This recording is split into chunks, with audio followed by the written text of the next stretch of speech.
Hello, everyone. Thank you for joining us again on another Monday night for Everyone's Forgotten. I just want to thank everyone again who has followed and or subscribed. We really appreciate it.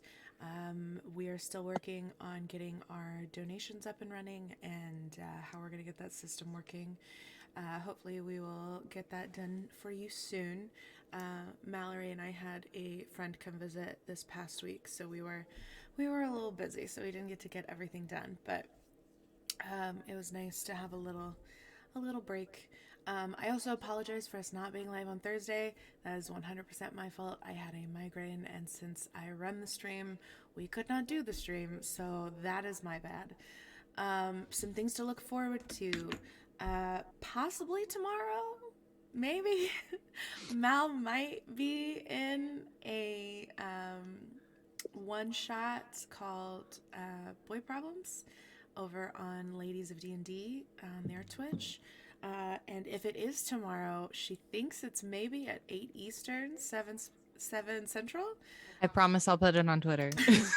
There's still some confusion on their scheduling on that, so that's a possibility for tomorrow. Definitely next Wednesday, the 15th, she will be part of a game creators panel discussion. That one is late because unfortunately we work with a ton of people who live out on the West Coast. So that one is not going to be until 10 Eastern, 9 Central time. So that one's a little bit later. We're starting to nail down some more dates of all of the one shots Mal and I are taking part in with Ladies of D&D. Basically, check out their channel. Almost every day they've got something for everybody. And it's all highlighting indie games, which is what this game is. So maybe next year we can vote or put in for consideration Memory Lane and do a fun random one shot with Memory Lane with people from all over. That would be really fun. So keep an eye on them. They're doing some wonderful things. Drew, remind me of the date of Morbid Colors. December 14th, available on Hulu and Amazon Prime in US and UK. There you go. So if you It makes it better because Drew and I are disembodied I know voices you right guys now. are just voices coming in. I that's the only one I didn't write down. So next Tuesday, uh, Morbid Colors, a film that a handful of people that I am friends with, including Drew, are in. Comes out, available on Hulu and Amazon Prime. So please check that out. The more views they get, the more they can create more and more wonderful indie films for everyone to see. This is just indie month.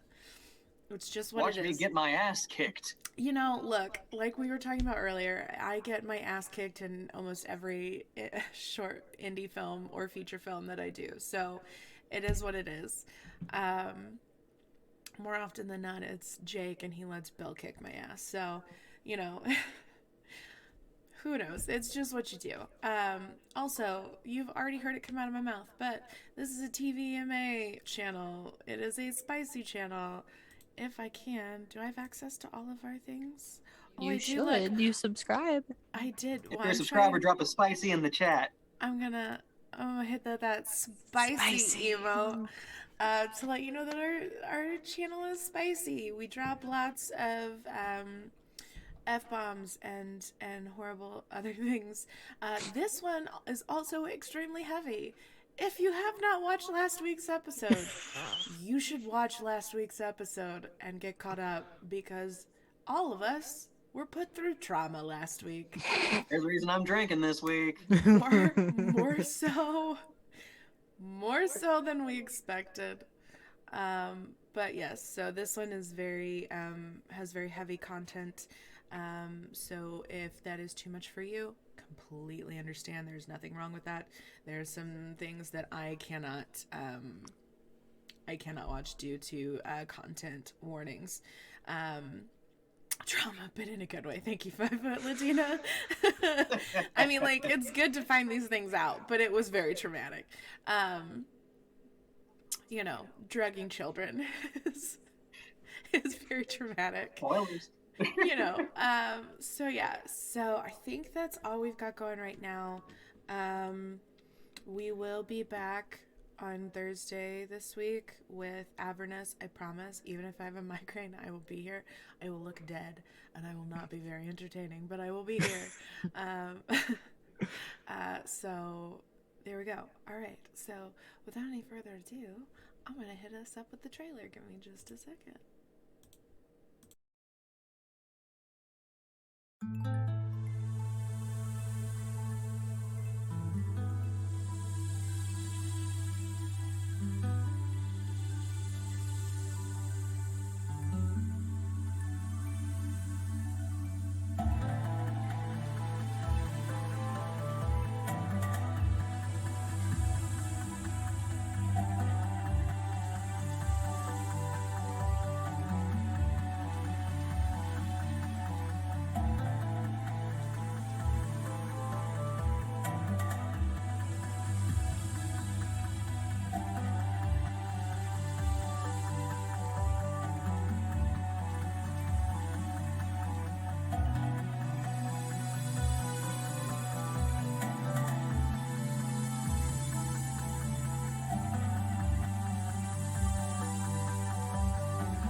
Oh, look, that's my face. Hello, everybody. My name is Mallory Mize, and I am your game master for Everyone's Forgotten. For those of you who may have not been in here before, or those of you that are watching later, or what have you, we play this game with a system called Memory Lane, and that is because I am the one that made it. Memory Lane is essentially a kind of mishmash of a lot of things, but it uses 6 kind of stats that you have. For this game, each one of those stats is represented by a die type that indicates how good you are at a certain thing, and we let the roll of the dice tell us how the game's going. So for our recap for last week, a lot happened. It was a much heavier week than I had anticipated. We went ahead and fought some toys. Our hometown hero survived 20 different toys, including our new favorite, the Duck Bomb. We're going to have an emote of him very soon, I promise. After that was done, they realized that the toy shop that they'd been in the whole time was truly abandoned. They left that room and everything was completely torn up. Toys had been ravaged. But in all of the rubble, and our heroes were able to find a couple of key things. One of which was a book that was written back and forth in between 2 of the employees of Wonderland Toy Store. It detailed their attempts to escape and get out and leave this awful system behind. It also pointed to a stash that they had maybe left underneath the welcome sign into Grimsby. They also were able to find a teddy bear that triggered a full memory recollection from Quinn after she rolled a perfect 20 or a nat 20 on that, and she was able to relive the first time she was ever memory wiped, which was with her twin brother Riley. Using those teddy bears, they found that the teddy bears were specifically made to help wipe kids that were afraid of needles. And so Riley and Quinn's parents bought them each one and wiped their memories after seeing an accident with a teacher at their school. So after reliving that lovely trauma, they got to all go as a group. They went to a church function.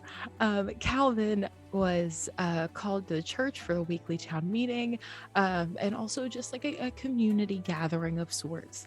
That went over super well, especially when Tom drugged a group of church ladies by putting some special something in tea. So that went over super well. After that, the group decided to go ahead and explore near the welcome sign, where they found a duffel bag that was full of fake IDs, cash, traveling clothes, things of that nature, and also had a notebook. The oldest, or rather the most recent post in that notebook was dated 10 years ago, but it did have a collection of the tragedies that they had been able to find out had happened in town, including one where it is listed that Calvin, along with both of his parents, died in a car accident when entering Grimsby for the first time. Ryan's character Calvin was able to regain that by rolling a nat 20 on a memory check. And Calvin learned that he was population number 3,308. He was the very last time that Grimsby grew from the outside.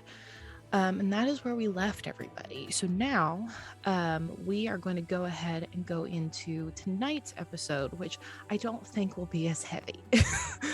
I make no promises, but I'm going to try. God, I hope not. And also, just like one last final note, you will notice that there are only 2 people below me. Ryan is out for the next 2 weeks because of some scheduling issues. So we are going to go ahead and go with Quinn and Tom, and they are going to keep investigating along with help from Maya. And we will see how far we can get. Because of this, we have decided, and mostly by that I mean I have decided. Calvin texts both of you. It is the next morning after everything went down at the welcome sign. Calvin just sort of walked away, really needing time to himself to really think things over, because it is not every day that you find mention of your own death. So he decided that he needed some time and some space. Everybody went home that night. Nothing out of the ordinary happened. And so everybody was able to get as much sleep as their brain would allow. But early the next morning, you all both wake up with a message from Calvin. He's made a group chat for the 4 of you. And it just sort of explains that he's been called away for what has been deemed a church emergency. That he's going to be with Paul for the next few days. He may be able to get out of it sooner than that. He's not super sure, but he knows for at least the next day he will be with Paul. And he won't be able to communicate very much. So it is up to you all to decide what you all would like to do. This morning, neither of you really have any plans. Bella's still isn't open, so it's not like you can just go and get coffee. But I would like to give this time to you all to investigate anything that you feel the need to look into further. You all have obviously, over the past couple of episodes, which has really only spanned about 24 hours at this point, you all have found a lot of information, and we're going to go ahead and start with you all looking into whatever you would like to look into. And we're going to start with Tom. So you tell me what you would like to look into. I will go ahead and give this blanket advice to you both. You are able to call anybody that you'd like. You are able to call in any favors that you have, any contacts that you think that you might be able to get information out of. But also please keep in mind that the more people you tell things to, the riskier the rest of this season will get. So with that in mind, what would you like to do, Tom? All right, Tom keeps things pretty close to his chest with the line of work that he is in, unless he's out trying to make a sale like I was last night. I got a little carried away, but I experienced some pretty crazy shit and needed to blow off some steam, so I got a bunch of old ladies high. And today I wake up slightly different. Tom wakes up and just like, he's just looking at the back of his hand. There's this flower tattoo there, and he starts thinking about the tattoos that he doesn't really have a definitive explanation for like the meaning behind them. They're just there. They were there when he came back, I guess you could say. And so he calls up Teddy and is like, "Hey, can we meet somewhere? I just need to really talk, man." Yeah, man. I got you. Where do you want to meet at? Is what you need to talk about like super private, or like is the park cool, or do we need some place where like people can't hear us? No, dude, just come over. Okay, yeah, cool. I'll be at your house in 10.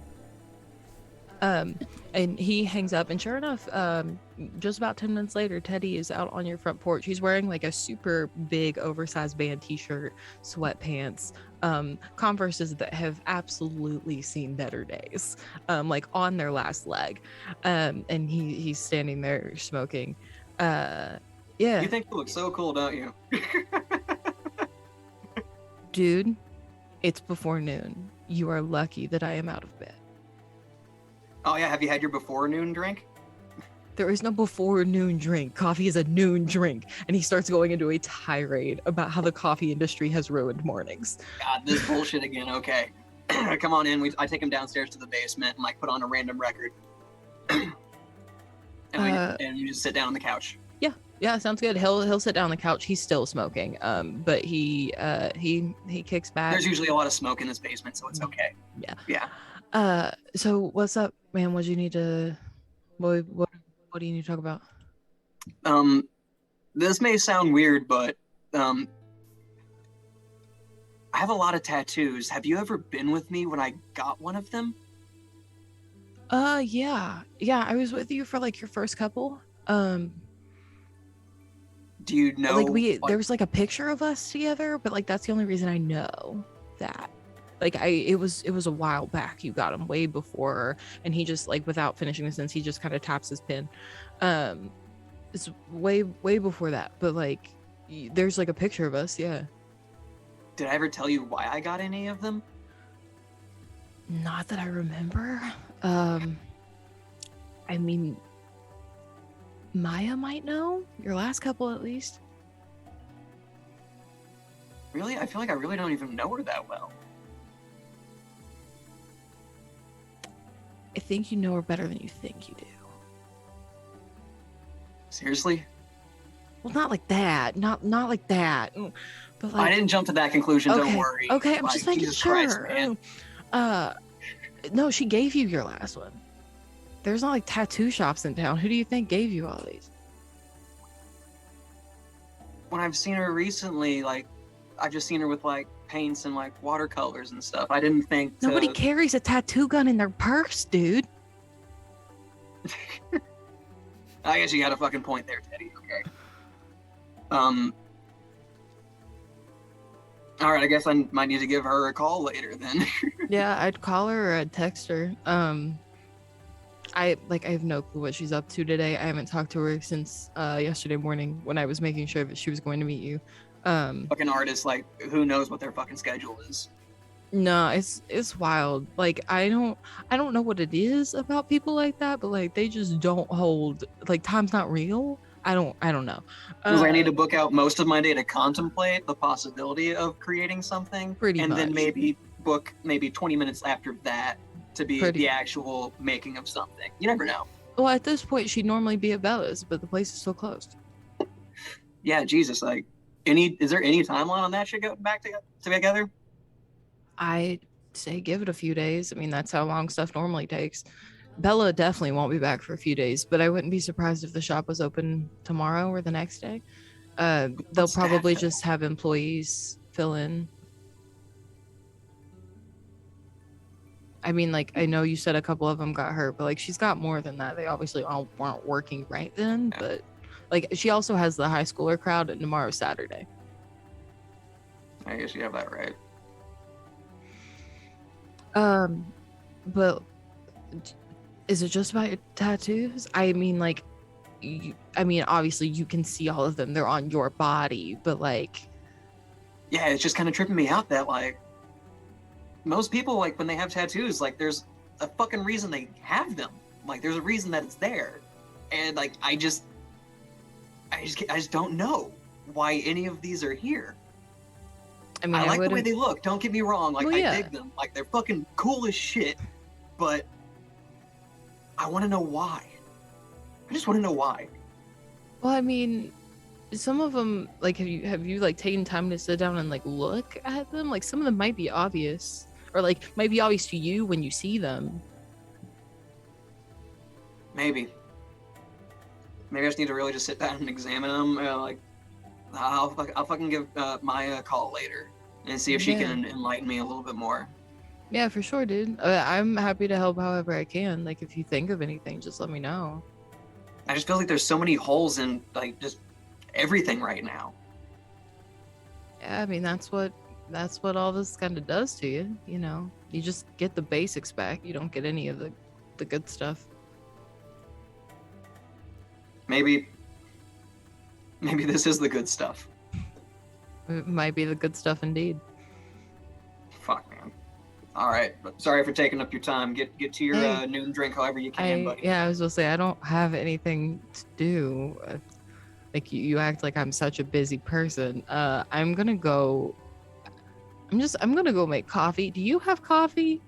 It's like almost noon. Okay, let's get you your fucking noon drink, you little piece of shit. Cool, let's We get go a noon upstairs to the kitchen. Yeah, Almost and noon. Teddy's just gonna make his noon drink. Teddy's gonna go ahead and make his coffee. He just like takes milk out of your refrigerator, starts pouring it in and doing all that stuff. True, we have not actually discussed this, especially not on stream. For those of you watching, Drew and I, when talking about Tom as a concept, came up with the tattoos. One tattoo Drew got to choose, and he knows the meaning of that tattoo, but the other ones I have made up.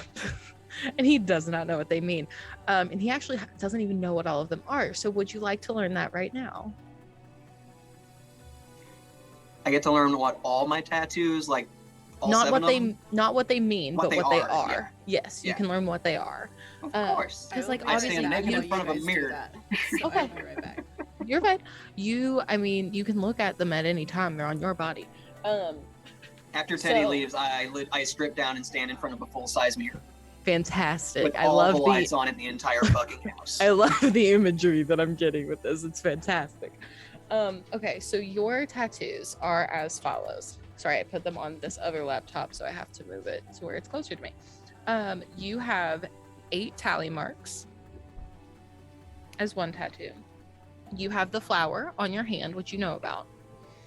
You have a crescent moon that has like a zigzag line underneath it, and another one that sort of looks like a cane. It's just like a hooked line. You have, let's see, you have a set of 5 dots. So there are 2 above and 3 below. The leftmost one on the bottom row is filled in, and there are little lines that connect the top 2 dots, and then a line that goes down and connects the other 3 dots. You have a single line like flame, so it's a flame, but it's made up of only one line that goes from the that goes up from the center and swirls all the way around to make a big flame. You have the puzzle pieces from the album cover, which is the one you know about. You have what looks like a bunch of like hexagons and pentagons and stuff that are connected by little lines. Just from what you know about like drugs and chemical makeup, you would be able to tell that it's like a chemical compound sort of sign, but nothing's labeled. There are no letters or numbers or anything like that. Like, it is just lines. And then you have an eye, and those are 7 or 8 tattoos, however many you have. But those are all of them. So if you would like to try to insight any of those or ask Maya about a specific one or anything like that, you can absolutely feel free to do that. Yes. Go for it. All right, Because and I missed all of them. I will send you the list. Okay, and remind me of what my memory modifier might be right now. Okay, so Kind of in the shit.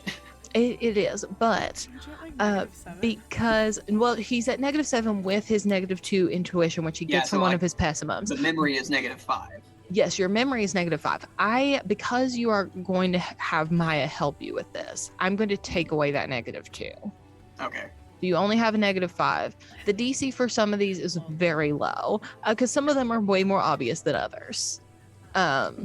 But whatever you would like to do in this moment, or if you would like to look up something or what have you, whatever you throw my way, I will absolutely let you do. I want to check out this hand tattoo with the flower on it. Go for it. Now, how would you like to do that? Would you like to look up something? Would you like to call Maya? Would you like to do something else? I'll maybe go on a walk and see if I recognize this anywhere. Okay. Yeah, you can absolutely go on a walk. You leave your house. You live With in my like map. I have to have my map with still. your map. With your map that Maya drew out for you. She didn't label where any flowers were or anything like that, probably because it didn't feel like it was significant at the time. But you can feel free to walk around. You take a small walk around your neighborhood. You don't really see any flowers like that. But from common knowledge, you would know that there are flowers planted around that gigantic lighthouse statue that you all walked past. So if you go over there, you are able to find a flower that looks quite similar to the one that is on the back of your hand. They're kind of growing in like this big bush, and they're white with black centers. Mm-hmm. And is this kind of like a place where they might label the flowers? Yeah, I would say that that's totally plausible.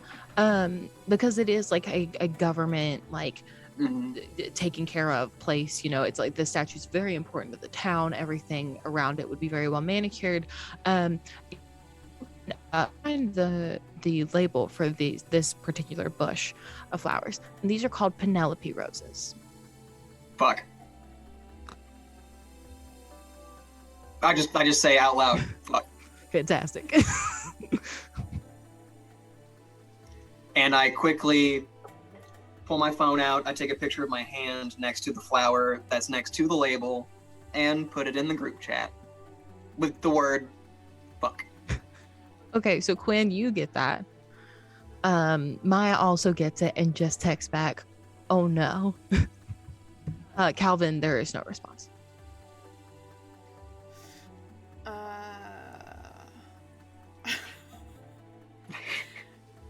I already know what Quinn's in the middle of, so she's just gonna send back a thumbs up emoji and keep going back to what she's doing.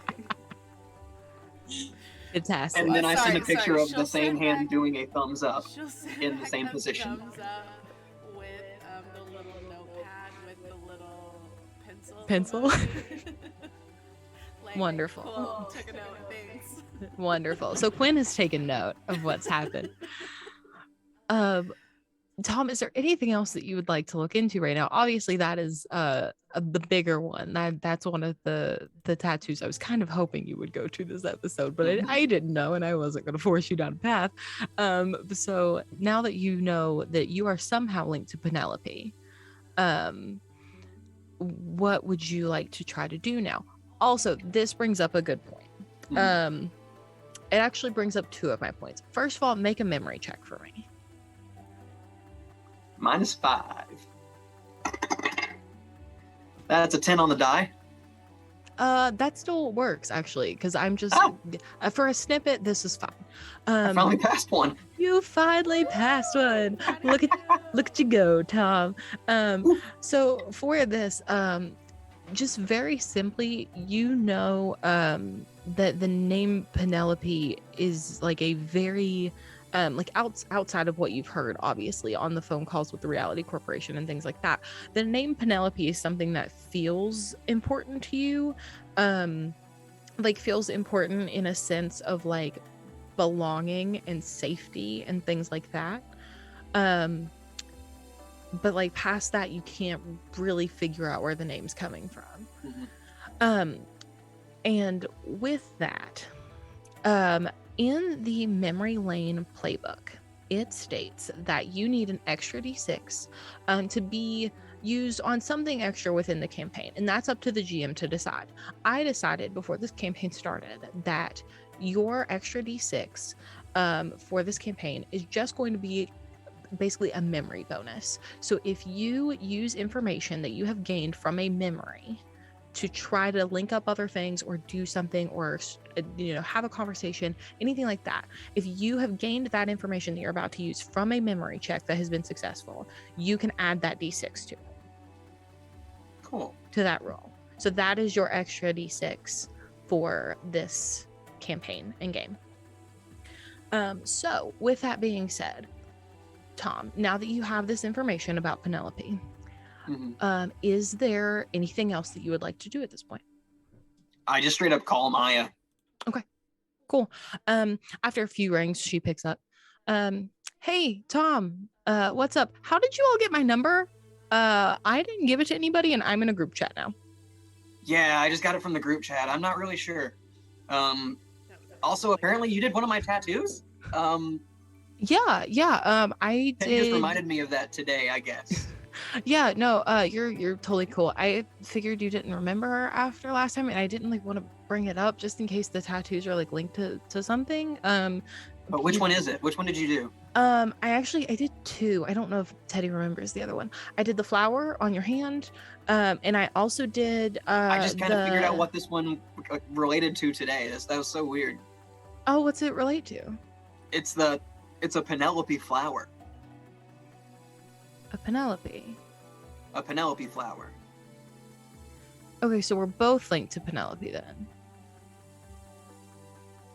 And I got one of those fucking phone booth calls last night too. Oh yeah, the one with Audrey and Catherine in it. Yeah. That's so weird. Yeah, but I did that one, and I did the one with the moon. The crescent moon with the lines? Yeah, with just the lines around it. Yeah, you were super specific about how you wanted that, because you said something about how if it was too specific, you wouldn't get away with it. Did I tell you why I wanted it? You said it was to remember somebody, but you didn't tell me who. And that's the moon? Yeah, that's the moon tattoo. So when I was being really particular about these lines that accompany it, yeah, I didn't really elaborate anything other than just how it's supposed to look? Not really. If I had to venture a guess, I would say that the way that you did it was an abstract, like the bottom kind of reminded me of grass, the way you wanted it to be all zigzaggy. But I don't know why you put the other line there. You were just super specific about it, and you took a marker and drew it on your arm the way you wanted it and just had me tattoo it. All right, yeah, it's right here. Yeah. Yeah. I just look down and I just start rubbing it and try to I'm just tracing it with my thumb and thinking maybe something will pop in my head. Give me an intuition check, and this does count with your -2. Okay, that's just gonna be yeah, but there's -2. But go ahead and roll it with favor, because Maya has now talked you through some stuff that would help you figure out the rest. Okay, so I'm rolling 2 d10s, taking the higher one? Yes, yeah, roll 2 d10s, -2 to both of them, but take the higher result. Okay, 5 -2 is a 3. 6 -2 is a 4. Okay. Neither one of them will quite get you there. But what I will say on it is that the more you trace over the zigzaggy part, the more you're pretty sure Maya's right. That seems a lot like grass. So there's grass and a moon, but there's this one odd line that hooks over the moon and goes all the way down to the grass. So you're not totally sure what that one would be. Is there an observatory in town? Or a place with a decent telescope? Not that you know of. like there's nothing really like that here at all. Maybe there's a good view of the moon from the park. That is possible. And what phase of the moon can I tell it's in? It's crescent. Yeah, it's like a crescent. Is that shape happening anytime soon on our calendar? Is it Waxing. Not that it matters. No, I mean, but hey, Not that it matters for me. look, It's look. fine. Maybe the people wanted to know. Who knows? Yeah. It's quite possible that you could look at it at night. You're not super sure what the lunar calendar looks like, but you could try to look at it tonight if you really wanted to. All right, I roll a small handful of joints and I go on a walk to the park and Fantastic. go moon gazing. Well, to be clear, I did say this is when you woke up the next morning, and Teddy just made a noon drink. So it's not quite sundown yet. You've got a few more gotcha. hours. Yeah, you got a few more hours. But in the meantime, we can pop over to Quinn if there's nothing else you want to look at. What I'm going to do to finish this out is I walk downstairs and throw on Tom's favorite vinyl, this album called Puzzle. Yes. And he just puts that on, sits down, and just really listens to the lyrics. Sounds wonderful. So while Tom chills in his basement, we will hop over to Quinn. Quinn, what would you like to look into at this sort of noon hour? Okay, so Quinn stayed up late after getting that memory back, and then after finding that duffel bag, and kind of made sure everything got uploaded to her computer in her crazy room, and just kind of, at least last night, just plugged all the information in. She wasn't going to try and make connections just because she was extremely emotionally exhausted and just needed to turn off for the night. So when she gets up, she's going to make herself a cup of coffee,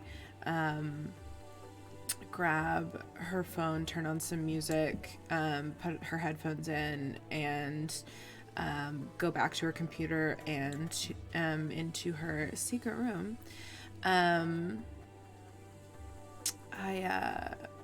She will have started to print things that she thinks needs to go on her wall.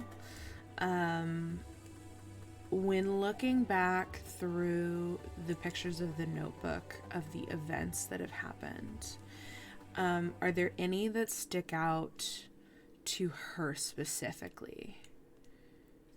Not really that you think through the first time, although give me an investigation check. Okay.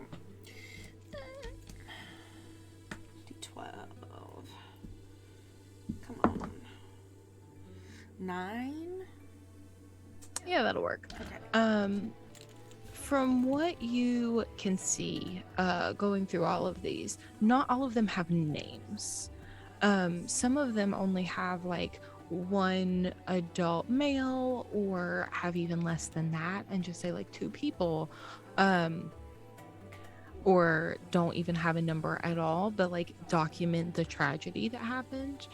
There are a few like that, one of which is listed not with a name or even with a place, but it just says police officer in the line of duty, and that's all it says. It doesn't have a date on it? The date on it, yeah, it's about like 13 years ago at this point. Does it line up with the date that you have on your wall? Uh-huh. It would be right around the same time. It doesn't have a specific like month and day to it. It just has a month and a year. But it would be right around the same time that your dad went missing, yeah. Okay, so I'm going to specifically like crop that one out and stick it up by the information about my dad. Okay. And then I know we talked about it, but how far back do these dates go? The first one listed is September 1st, 1989, and it goes all the way back to about 10 years ago. So like, it spans about 30 years of documentation. But like from how much is here, you would have to guess that it's not like every tragedy that's ever happened. It's only the ones that Catherine and Audrey were able to dig out. So like the first one listed is probably not the big one. No, the first one listed is a woman. One moment, I actually have the names right here. The very first one would be a car crash that killed a family of 3, Sophie, Harold, and Dylan Locke. It is documented as being the first time that they could find that white bite was used on anybody. Okay. So it wasn't necessarily the reason it was created, but it was the first time it was used. Yes. Okay, so I'm going to add that to my timeline. I'm going to basically try and add these dates into my working timeline that I have. Okay. I'm definitely I will have definitely added Maya, Tom, and Calvin to my board. Mm-hmm. I'm gonna put the information about Calvin next to him. I really don't know anything about Tom yet. Except Neither is Tom. Except I know that he deals with drugs and Yeah. has had run-ins with the law, obviously. I'm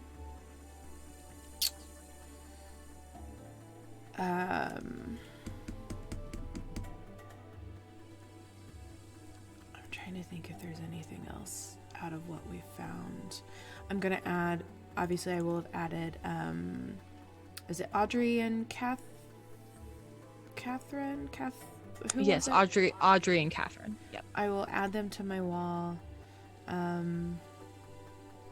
Just kind of in their general areas, along with I want to do a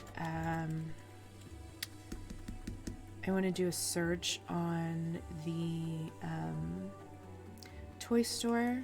Mm-hmm. Of course, in my super VPN encrypted Yes. laptop that I've got shit stored on. I want to do some information on the toy store, like when it opened, when it closed. I obviously know what happened to the man who owned it, so that would kind of give me an idea of when it closed.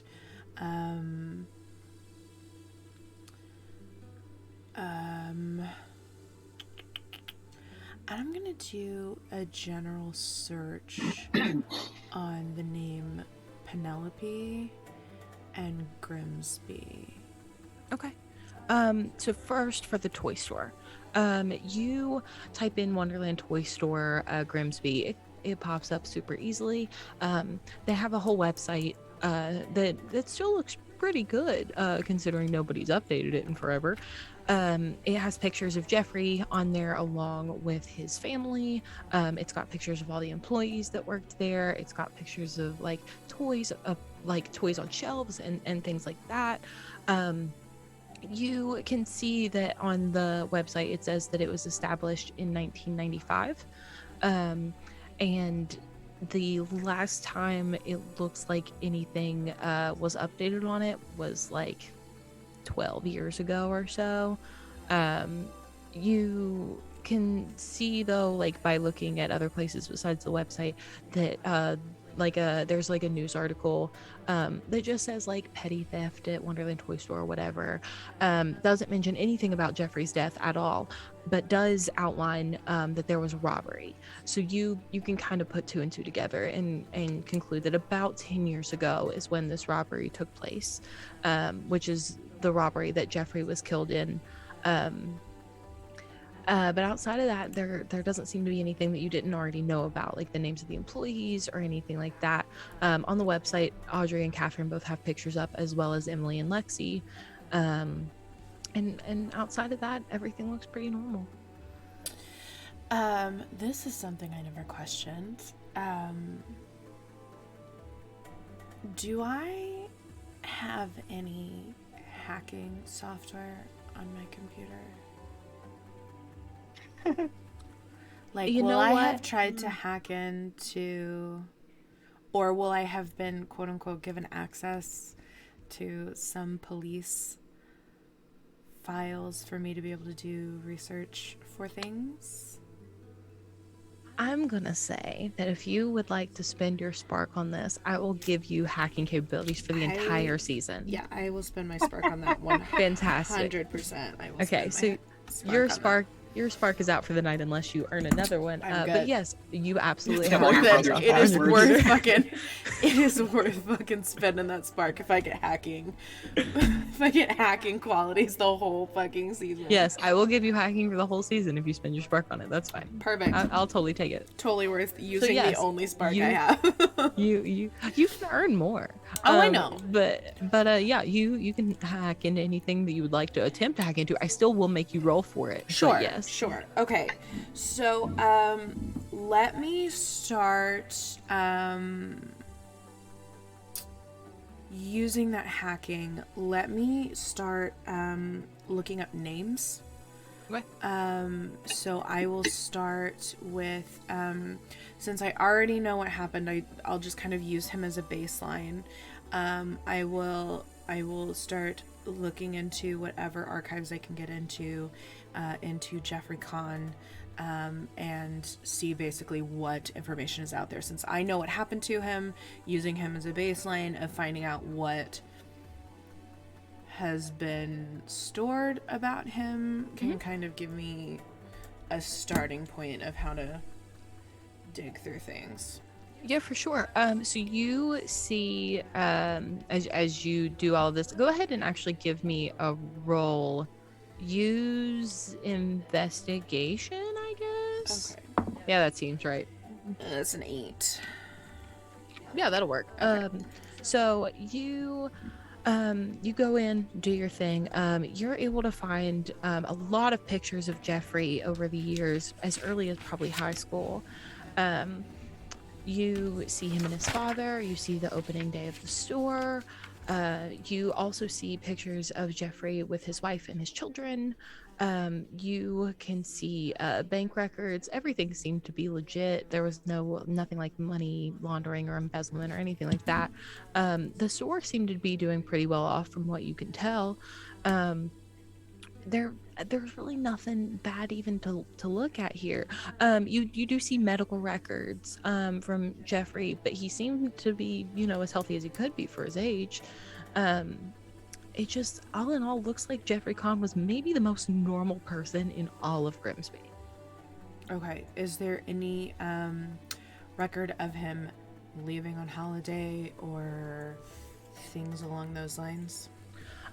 You do find a newspaper article that's kind of clipped to his stuff about the toy store closing after a petty theft had happened, and it does mention at the end of the article Jeffrey and his family have decided that it is best for him to go on holiday for a bit while he decides what he would like to do next in life as he leaves Wonderland behind.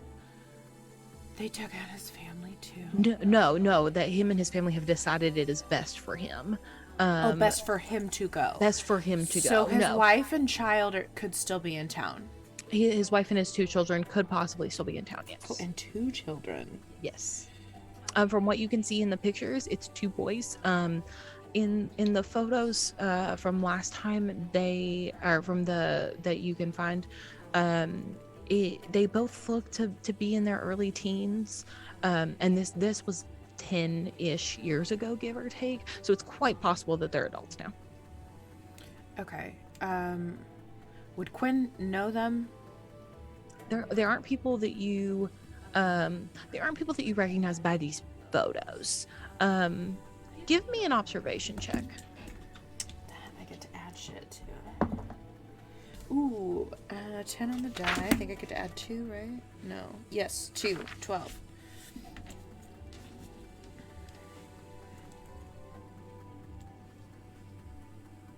Did you say 12? Yes. Okay. Yeah, 12 is plenty. It looks like one of those boys, maybe Paul. What? I'm sorry. What did you just say? One of the two boys in that photo, the older one, looks very similar to Paul.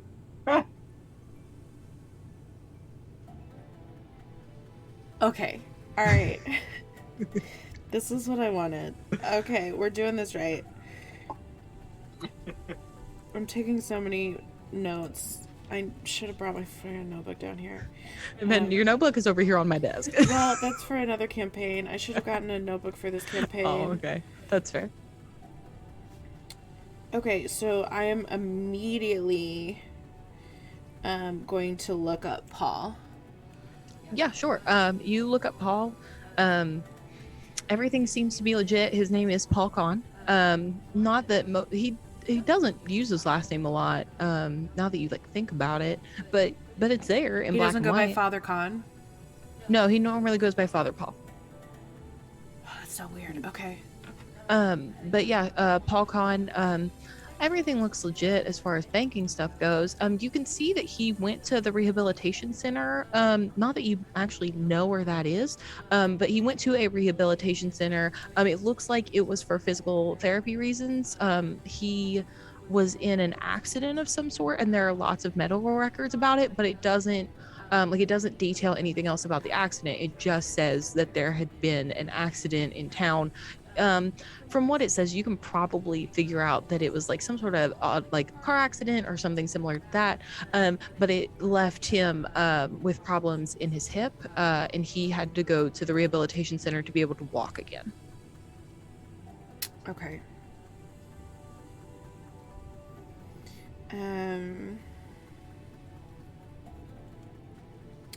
Okay, I'm gonna look up Audrey and Catherine. Okay. Basically see what I can find out on them. You can look up records for both of them. It looks to be that at the time that they worked at Wonderland Toy Store, they were both in high school, seniors probably in high school. They have very basic medical records, nothing super large. You can see records of their bank accounts. They have about what a kid in high school would make when they're working a part-time retail job. It's not a ton of money, but it's money. They both have in their record something along the lines of a watch notice. It doesn't say who put it there, but it's a notification that they need to be watched after, like police would know, and things like that. Not that they are labeled to be dangerous in any way, but just a small notice of please watch after this individual, blah blah blah. That's about the only thing that looks weird. You do also find things from their yearbooks that say about something similar to what it said to Jeffrey, that the two of them had decided to study abroad for the end of their senior year.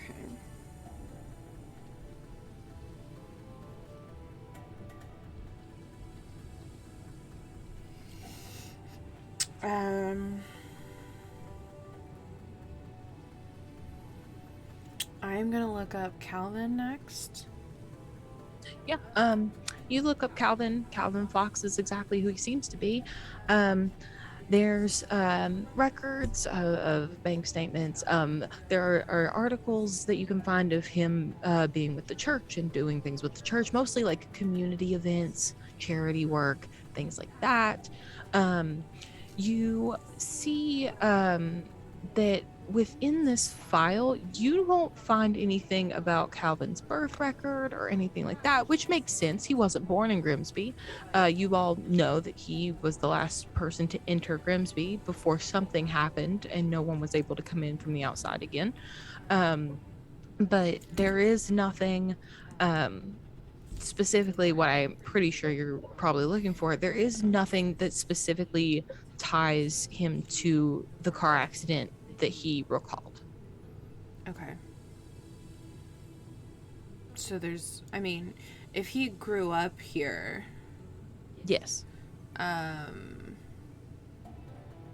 old is Ryan's character? I believe he said he's in his late 20s. So I'm older than everybody in this campaign. I think so. Tom is 30. I'm older than you. I think I made her like 35, 37. Yeah, I believe Calvin is the youngest of you. Well, technically, if you include Maya, Maya is the youngest of you, but Calvin is the next youngest. Yeah, I made her in her mid 30s.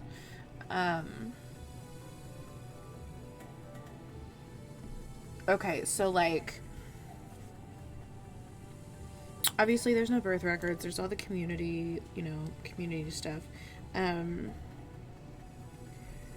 There's nothing like about him, like did he like win any awards in school or like things along those lines, because he would have had to do seminary stuff. He would have.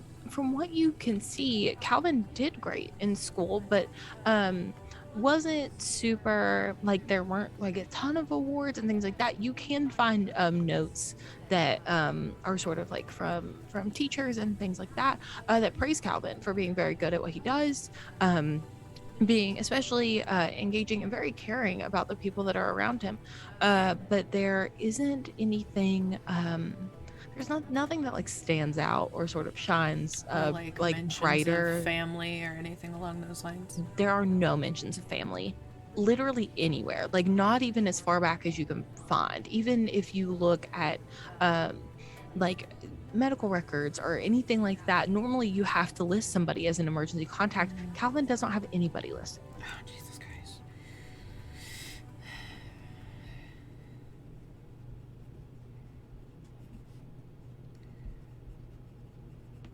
Okay. Just for funsies, let's look up Tom.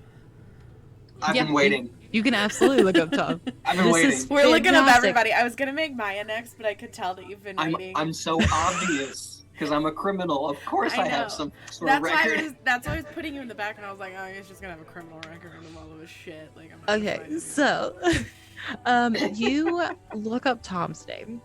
You actually find a lot about Tom. Of course we do. You not only find a criminal record, which is mostly drug offenses, a couple of things of theft, things like that. Oh man, don't steal. At least keep it to drugs. The theft ones were when he was way younger. So it seems like he probably grew out of that phase. Yeah, things like that. It seems like Tom probably grew out of that phase, but you can see various drug offenses, and there's that. But you can also see something about Tom. You can see his medical records, and where Calvin had no one listed, Tom does have somebody listed, but this is from years ago.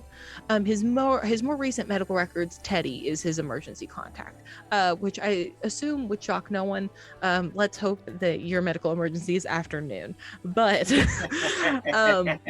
years and years ago, there is someone named Luna listed as Tom's emergency contact. Fuck. And you don't know this, man. Yeah. Okay. Yeah, let's hope it's afternoon. Also, thank you 5 Foot Latina for loving that I have separate notebooks. I do. All of my campaigns are color coded, and I buy notebooks that go with the matching color for each of my campaigns, because is the color of this one just bleak? I'm a nerd. No, this one is purple. That's too hopeful. It should just be black. Everything about this should just be fucking black. Okay. Anything else about Tom? Like family? Anything else that stands out? You can see a photo. It's kind of blurry, even like, so you assume it was probably taken a while back. I'm totally gonna print it out, by the way. Go for it. You can absolutely print it out. Tom looks much younger. Like Tom looks probably like 15. he is standing there, and there are two girls, like one on either side of him. One looks probably like 8-ish, and the other looks like 6 or 7. Do they look like him? You would say that there are similarities, for sure.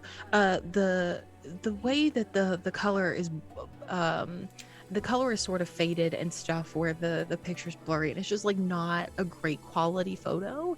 But you would probably tell that they have like similar skin tones happening.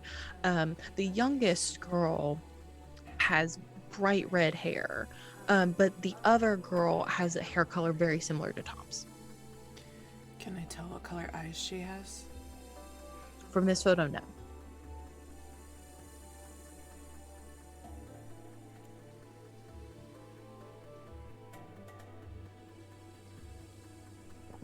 Shit.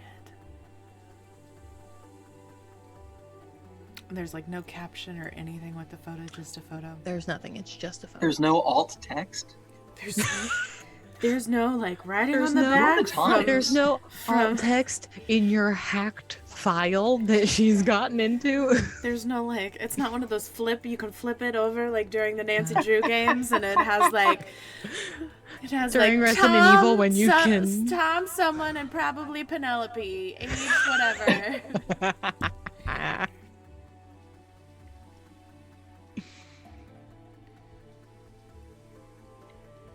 Okay, well, that was interesting, Tom. I should have saved you for last.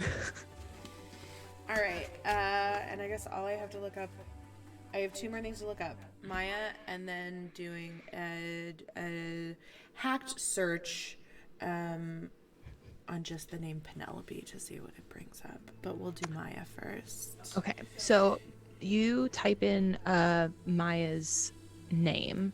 What is do Maya's you- last name? I was just about to ask if you knew that. Have I seen any? She signed her picture that she gave does. me. She signs her art, so you would have her last name. Her last name is Chainslin. Okay, spell that for me. CHAINSLYN. Okay. Ooh, that's fun. Okay. So you type in Maya Chainslin, and you get a notification that this particular file has been flagged. Oh, okay. It will still let you look past it, but first the box comes up that says like this file has been flagged. If you're seeing this notification, please let what's the word, like an administrator know, that sort of thing. Going past that, you see a lot of stuff about Maya. You see things from her high school yearbooks. You see pictures of her with a girl with bright red hair and green eyes. You see like her awards in school. She got a lot of art awards, things like Artist of the Year and things like that. Picture of her with the girl, does it have names with it? It does not. It's from a yearbook and it doesn't have their names? It doesn't have. You can tell that it's from or you kind of assume it's from a yearbook. You don't know that because it's cropped to just be the You're picture. Fucking killing me, Mallory. I could have gotten fucking Penelope's last name. This is bullshit. Okay. Okay. So her and Penelope art awards. Blah blah blah. Okay. You can also see there's a picture of Maya with an older woman. She has like the same complexion that Maya has, and a couple of like the freckles across the nose that Maya has. But Maya, you can like tell from this picture, has become like the rebellious kid because like this woman is at least old enough to be her mother. If it's not her mother, it looks like it's a relative of some sort. But she's got like a very blunt, like black bob, button-up shirt with like pearls, and like a blazer over top of it. She seems very like put together and professional, which is kind of the polar opposite of the vibe that Maya gives off. Okay.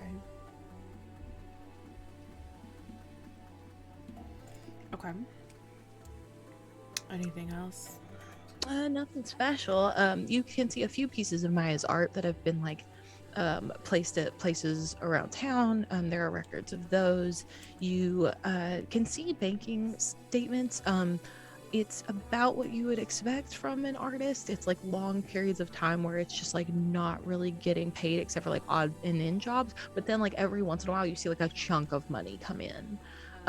Which would be normal for somebody like Maya, who you would know has helped with like murals around town and things like that. Okay, and the last thing I'm going to do is to try a general search of just the name Penelope and see what comes up. Okay, and is this hacked or is this like normal?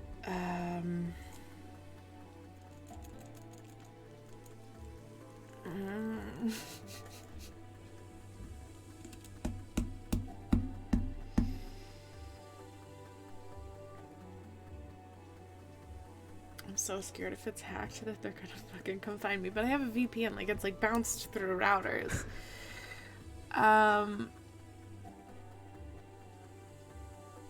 Okay, yeah. It's gonna be a hacked search. Fuck. Okay, that is. It's coming fine. from an IPN that's not mine. It's fine. IP address. It's fine. So you type in Penelope. Do you type in anything else with Penelope, or do you just type in Penelope? Just Penelope. I guess maybe in Grimsby. Okay. So Penelope, with the word Grimsby, gets you quite a few results. It's not as common as a name like Sarah, but it's not a super uncommon name either. So for Penelope and Grimsby, first, it's not even people. First, it's just like the stuff about the flowers around the statue, the ones that Tom sent you the picture of. If you scroll enough through there, though, you see a few different people that are called Penelope. Only one matches the description that you're going for. Which is the red hair and the green eyes. You find Penelope Weaver. I fucking knew it, man. I fucking knew it. Oh, fuck. Hey, Mal. Oh, fuck. Hey, Mal, out of character? Fuck you. Oh, fuck. The best response I could have ever kill my gotten. sister. Oh, fuck. She may have killed both your sisters. At least she just... It's okay, she killed my parents too. I am Batman. It's okay, she already killed Calvin and said it to his face. That's true. She literally murdered Calvin. I mean, he's still alive. No one can prove anything. Oh shit. Okay, I'm gonna search Penelope Weaver then and see what comes up. Okay, so you find Penelope Weaver. Shit. Holy shit. You see that same picture of Penelope and Maya. They look to be about in high school. From what you can find of Penelope, you can find medical records up until she's about 16. She seemed perfectly healthy aside from like little things here and there. She seemed to play sports because she has a lot of injuries to the knee. But outside of that, medical record wise, she looks fine. There is a yearbook article that you can find. It's got a picture of Penelope. Again, she looks about 16 in it, but this time it's her alone. And there is like a small article that just talks about how Penelope made the heroic decision to go help the less fortunate somewhere else. It doesn't give a specified place. It doesn't give how long she's going to be gone for. But you can find that much. So essentially a mission trip. Yeah, essentially it says that she went away on a mission trip. Wow. Holy shit. Okay. Glad I got a fucking bottle of wine for this episode, you asshole. Look. I didn't detail anybody's death yet, so I'm doing good. Hey, they had the traumatic shit last time. Heavy? I knew it was a matter of time before it came around. This isn't that heavy. Not compared to last episode. Okay. Just wait until Tom finds this shit out. Jesus. Just for funsies. Can I try to search Luna Weaver? You sure can. Yeah, and if you'd see like. if that pulls any results. You absolutely can. So you search Luna Weaver, and you find a picture of a girl. She has Tom. What color is your hair again? Brown. You're fantastic. She's got like a very curly brown hair, wide blue eyes, and in the photo, the photo that you've found of her, she looks to be in her early 20s. There's not a ton on her. Again, medical records don't show a ton. At one point, though, Tom is listed as her emergency contact. And there's a record of that she had to go in for appendicitis. But it seems like everything went well according to the records that are there. But outside of that, Luna is almost a ghost. Like, you don't find any pictures of her from school. There is nothing that links her to a job here. Nothing like that. Like, Luna almost, if you didn't see that picture earlier of her and Tom and Penelope together, and you didn't know Tom personally, and all this wasn't happening, you would almost think that Luna was somebody that was just like made up. So there's no like article about her going on holiday or anything like that? Not one. Shit. Oh man, I have to talk to Tom. Oh man. And has Quinn received the text about the hand tattoo and the Penelope flower yet? Yes, at some point, probably around this time, you get a ding from your personal cell phone. That is the picture of the back of Tom's hand, along with the flowers and the little plaque that says Penelope Roses. And a caption that just says "fuck." Yes, and also that. Okay. Did you tell Teddy you were going to meet with him later, or are you still hanging out with Teddy? I already met with Teddy today. I text that back. Oh, I did leave off one thing about Luna. Yes. And I will give this to you. Okay. There is one thing in Luna's medical record that also talks about her going to a rehabilitation center. It's listed as for medical reasons, but it's not super specific outside of that. So you don't have a reason to believe it was drug related or anything like that. Like, it looks like it could have been something similar to Paul, but it also could have been another medical reason that she was sent to a rehabilitation center. Okay. And it's the same one that Paul was at. But from what you can see and just doing simple math, they wouldn't have been there at the same time. Oh, Luna's a catfish. I know, I read that a minute ago. Could you imagine? I have set up a very intricate plot line of 3 siblings, but one of them's a cat. Okay, so I am now going to clear out of my stuff, clear out my browser history, all of that nonsense, add to my wall and to my list on my laptop. Holy shit. Okay. I'm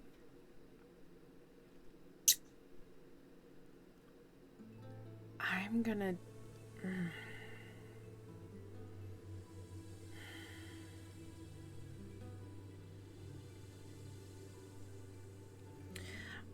print out the photo of Tom and the 2 girls. What?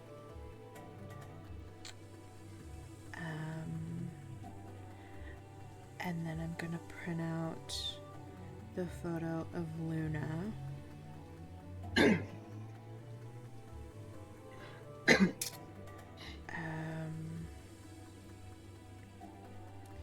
And the photo of just Penelope.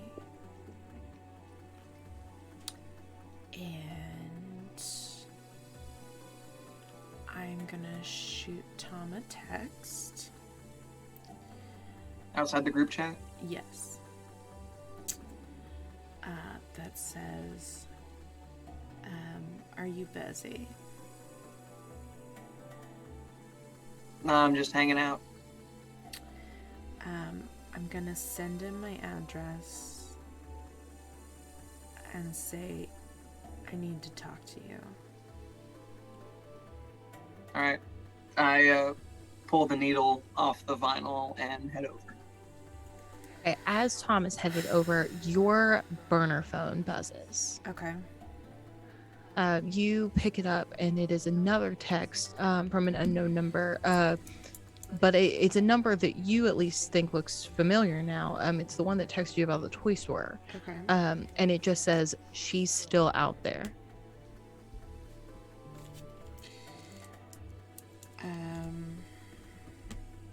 I'm gonna text back who? You get the response back of Penelope. Fuck. Okay.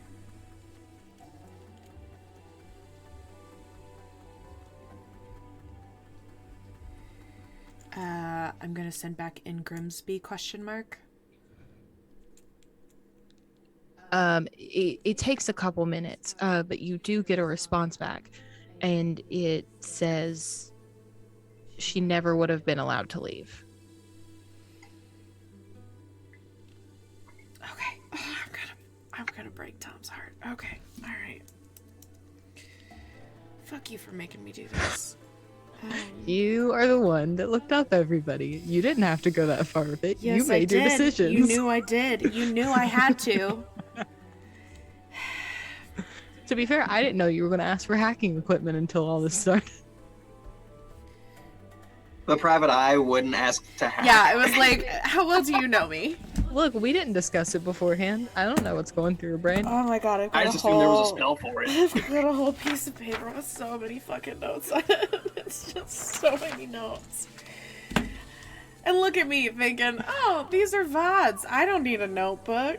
I can just go back and watch the VOD again. Oh, I got lazy. I guarantee you I'll be watching this VOD again. Because let me tell you, improv at its finest, ladies and gents. I didn't know that you were going to ask about half those people. I didn't have anything prepared. We gotta get a notebook. Yeah. Get a master binder together. Yep. Okay. I'm gonna wreck Tom's world. Okay, so Tom, you get to Quinn's place just a few minutes later. You all live in about the same neighborhood anyway. So you go ahead I and thought go. that too, 5-foot Latina, but I absolutely made her give me a spark I for did that. one better. Yeah, I was about to say, if she wants that, she gets to spend a spark to get. But yeah, Tom, you feel free to go up and knock on the door. Before Tom gets there, I probably obviously know where he lives since I just did a search on him. So I know it's going to take him about this much time. I will have just gone to my very nice, because I've just decided she's a little bougie.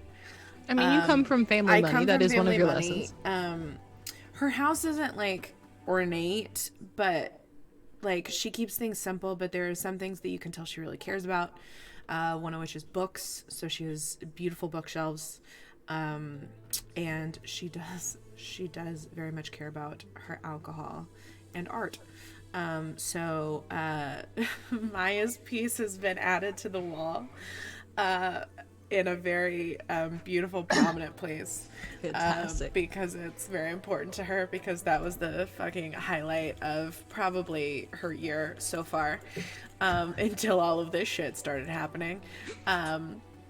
But she will go to her very, like, ornate bar cart that she has for when she entertains. No one ever comes over except Riley, but, you know, she was always taught to be prepared, you know, like, to be a good hostess and all of that. So she goes and just immediately pours two bourbons and just brings the decanter over and sits it on the coffee table with the two bourbons, and has the pictures flipped over, and Fucking just tease. waits for Tom to get there. Yeah, so Tom, you knock on the door. I assume you're going to let him in. Yeah, yeah. I'm gonna come let him in and just kind of slowly walk to the couch and sit down and just kind of motion at the bourbon, even though it's probably like 2 o'clock. It's okay. I don't have any real important meetings today. It's all right. Fuck it. Go ahead, I just gotta swirl the glass. Quinn, make a observation check for me. 12. Fantastic. Tom, I don't know exactly what you're wearing, but I'm gonna say that if it's long sleeves, the sleeve has rolled up a tiny bit. Oh, do I see the moon tattoo? Oh, yeah, You do sleeves not like see this. the moon Sleeves like tattoo. this. You Okay. see a different one. What do I see? You see a tattoo. It's very small, right on the inside of his wrist, and it is of an eye.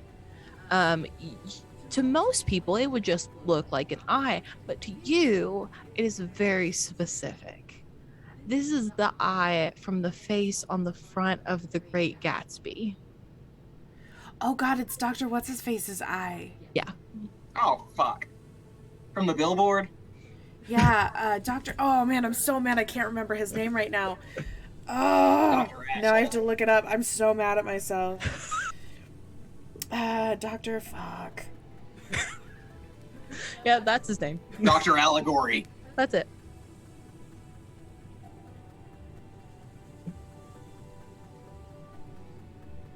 Dr. TJ Eckelberg. God, I fucking knew that. Yeah, fuck yeah. Okay, That eye is on the inside of Tom's wrist.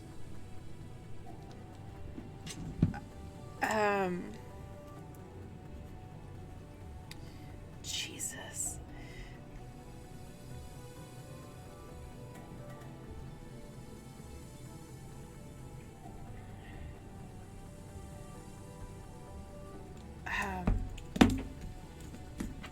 Fuck. Okay, so this could mean that Tom knows about my shit. Because I wasn't gonna show him my shit, but if he has that fucking on there, then it could be a reminder. Ah, fuck. Okay, alright, okay. We're gonna. Oh, I have so many things. I have too many things. I'm going to point out the tattoo and say, "Oh, Which one? the eye tattoo that I just saw." Okay. And say, "Oh, I didn't know you were a fan of Fitzgerald." Oh, you mean that guy who wrote The Great Gatsby? Yeah, I read that in high school. It was all right. But you were. I mean, but have you read it since, or did it hold some significance? I mean, you have one of the eyes of Dr. T.J. Eckelberg tattooed on you. I mean, usually holds some kind of significance. Tom pauses for a second and then just quickly looks down and then makes the connection in his head that this was what was on the book cover when he was in high school. Did you not know that? These are as new to you as they are to me. Okay, well, buckle up. Because, today I just found out what that fucking, the flower, it's like a Penelope flower? Yeah. So, is it, is the Penelope Corporation something to do with this? I'm so in the dark about all of this. Okay, so I'm going to, now I'm, okay. Oh, don't let this fuck me. Don't let this fuck me. Okay. I'm going to grab my bourbon, and I'm going to grab the decanter, and I'm going to get up and walk away from the couch, hopefully just hoping Tom's going to follow me, because that's just kind of like a we're moving situation. Oh, we're getting up? Okay. Yeah. I say audibly as I stand up and follow you. And Before you open this bookcase, I'd like both of you to make a memory check for me. Tom, you're now at a -4 instead. And because this is also linked to one of your tattoos that you like have new knowledge about, I'm gonna go ahead and take away that -2 intuition. So Okay, so just straight -4. straight -4. I'm at a +1, right? Yes, you're currently 15 at on the +1. die. 11. Nice. Look at you go, Tom. This thing finally works. So we'll go ahead and resolve yours first. Okay. Okay, we're going to resolve Tom's first. Tom, you standing in this space, being in this moment, being in front of Quinn, seeing this tattoo on your wrist, you have this feeling of like nostalgia in a way, but it feels very safe and familiar, and like there is love in this space, although like the type of love that you feel is very unclear. It's just like a very caring place for Quinn. And now Quinn, what did you roll? I rolled a 19 and I got a +1. So I got a Dirty Tiffany. A Dirty Tiffany has been rolled, which means you have unlocked this full memory. So as you stand in this space with Tom in front of you, you two standing in front of this bookshelf that you know on the other side holds a secret room, you are transported back. It seems like it's been a couple years since this maybe happened, but it hasn't been very long.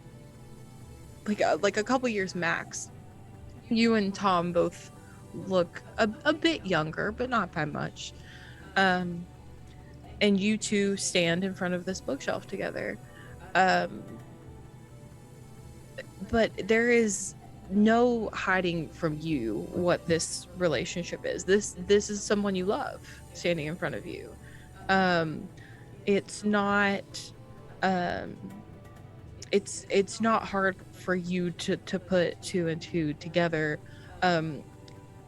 This version of Quinn, before memory wipes, before a lot more tragedy, this version of Quinn loves Tom. And it's not perfect. It doesn't feel like this is my soulmate sort of thing, but like you just very deeply care about Tom.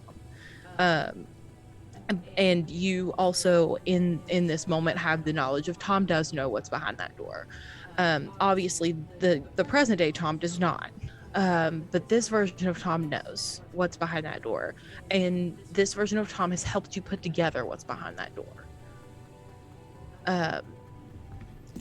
But you two stand there together, and together pull on a copy of F. Scott Fitzgerald's The Great Gatsby. And right before you kind of fade out of this memory, Tom looks at you and goes, "I'm gonna need a reminder of that one day." I just drop my glass. And it shatters. Shatters. Yep, shatters everywhere. There's bourbon and there's glass everywhere on the ground. And so was that love like romantic love or like just caring about a person love? It sort of seemed like it was between the two. Like you felt like it could be romantic love, but you weren't sure yet. There was no indication of you two like being together in that memory. Like it didn't feel like you two were dating or anything like that, but it felt like you were at a place where you very much cared about Tom and maybe felt like someday it could go in that direction. Okay. I'm gonna take a second to like sober myself up and just look at Tom. Just obliviously chilling, like still holding his drink. Like, do you need help cleaning this up? Yeah, like all Tom got out of that was he cares very deeply about you, but like in what way he's not super sure. So he's not feeling the same feelings you're feeling right now. I'm gonna just put up a finger and I'm gonna go get another tumbler from the bar cart. Cool. And I'm gonna be pouring like a shot's worth as I'm walking back over, and I'm just gonna fucking down it. And then pour myself another one. And down it. And then I'm gonna pour a normal amount. And I'm gonna, Jesus fucking Christ. So if it's that hard for you to spit it out, then I'm gonna need another one too. So I slam mine. And Yeah, give you my and I glass. just pour some into Tom's. Do you remember any of this? No, like this is the first time I've been over here, that I know of at least. But it's not. What? I distinctly remember me doing what I'm about to do now before. And you... Like some deja vu shit, or like No. like something else? No, this is a memory. Of me? We've done this before. I just start looking we've- around. Apparently we've done this multiple times, and the reason that you have that tattoo on your wrist is the reason that I'm about to show you why you have that tattoo. I'm standing in front of a bookcase, right? Yeah. I look down at my wrist, I look up, and I see the book. And I reach out and grab it. As soon as you grab that book, the door just kind of slides open to reveal a large secret room that Quinn has had in Did her I house. think it was gonna do that? I was hoping I was gonna be wrong. And I'm just gonna motion him into the room. And close the door behind me.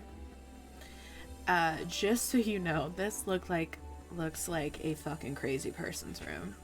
Red string everywhere or something? Yeah, red string everywhere. She keeps both a digital copy and she keeps a physical copy just in case something happens to either of them.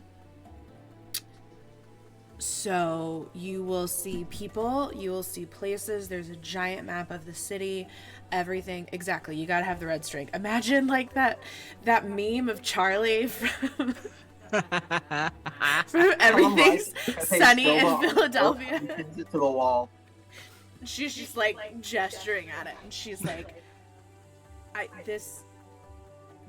you've helped me with this. We've done this. And Together? Apparently there was something between us at that point. I don't know what it was, but we know each other, and we know each other well. I'm gonna get down on my laptop. Mm-hmm. I'm gonna let him look around. Do you mind if I smoke in here? Please don't smoke in here. Do you have a vape? I search through and I pull out a little weed vape. There Okay, you go. yeah, no, that's fine. Just no actual. And then I chase it with a nicotine vape. That's fine. Vape your heart out. I'm gonna sit down and I'm gonna get on my laptop and I can't believe I did not do this. I'm so disappointed in myself. I'm gonna hack search myself. I was Sounds waiting good. for it. I was waiting for that one. I need a new piece of paper. So you get on your very lovely hacked search engine, and you Google your own name. You Google Quinn Lawson. Google the hacked equivalent of Google, if you will. The police report equivalent. The police of Google. report equivalent The of police Google. Google. Quinn Lawson. And you find you find a lot, but most of it, you've got your name, you've got records of like your awards of working with the police, things of that nature. You find your address, which is current. You find medical records. As far back as you can find, Riley is your emergency contact. There's nothing super special there. You do find one photo, and this is the only thing that you find that would link you and Tom together. And it is a group photo. It's a bunch of people at Bella's. It looks like it may be like a grand opening sort of thing, or like a celebration sort of thing. And you both happen to be in this group picture, and you are standing next to each other. but there was nothing in the picture that would indicate anything. Is there anyone else I recognize in the photo? Yeah, there's a bunch of people from around town. You see Riley, you see a couple other guys that you know from the police department. You see Bella, and you see a lot of her employees, including Sarah and Malcolm and Hang out Marco. with cops? You see Paul, but he's not standing near you all at all. And that's about it that you recognize. Okay. You see, like, standing off away from the group, like the back of what could be Calvin, but you're not super sure. But just like, yeah, it's just like a bunch of random people from town. Just anybody that would like to come to a coffee shop. A lot of people that you see in your normal morning routine, but nobody special. Okay.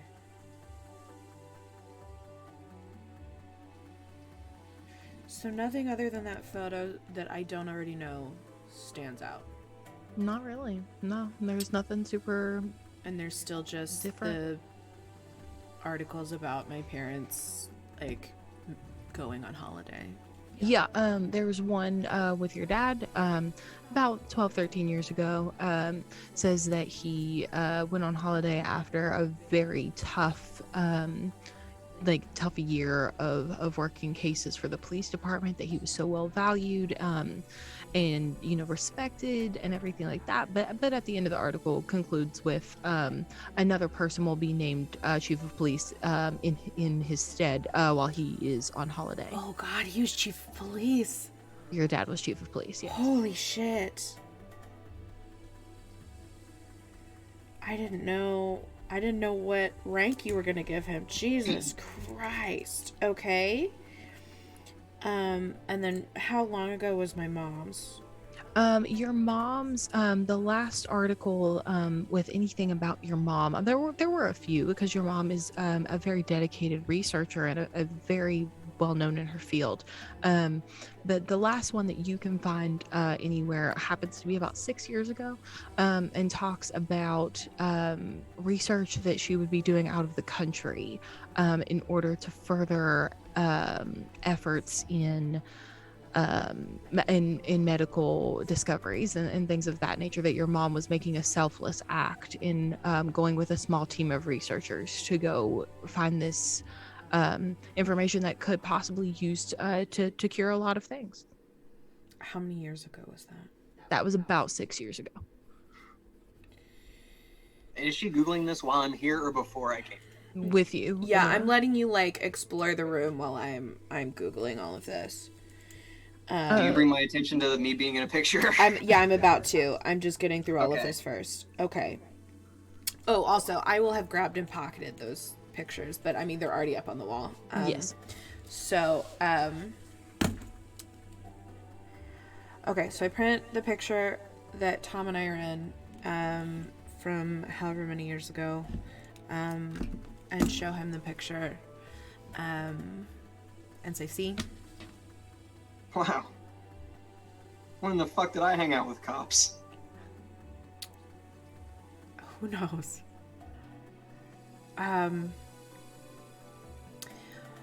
Okay, so let me Yeah, why'd you ask me over here?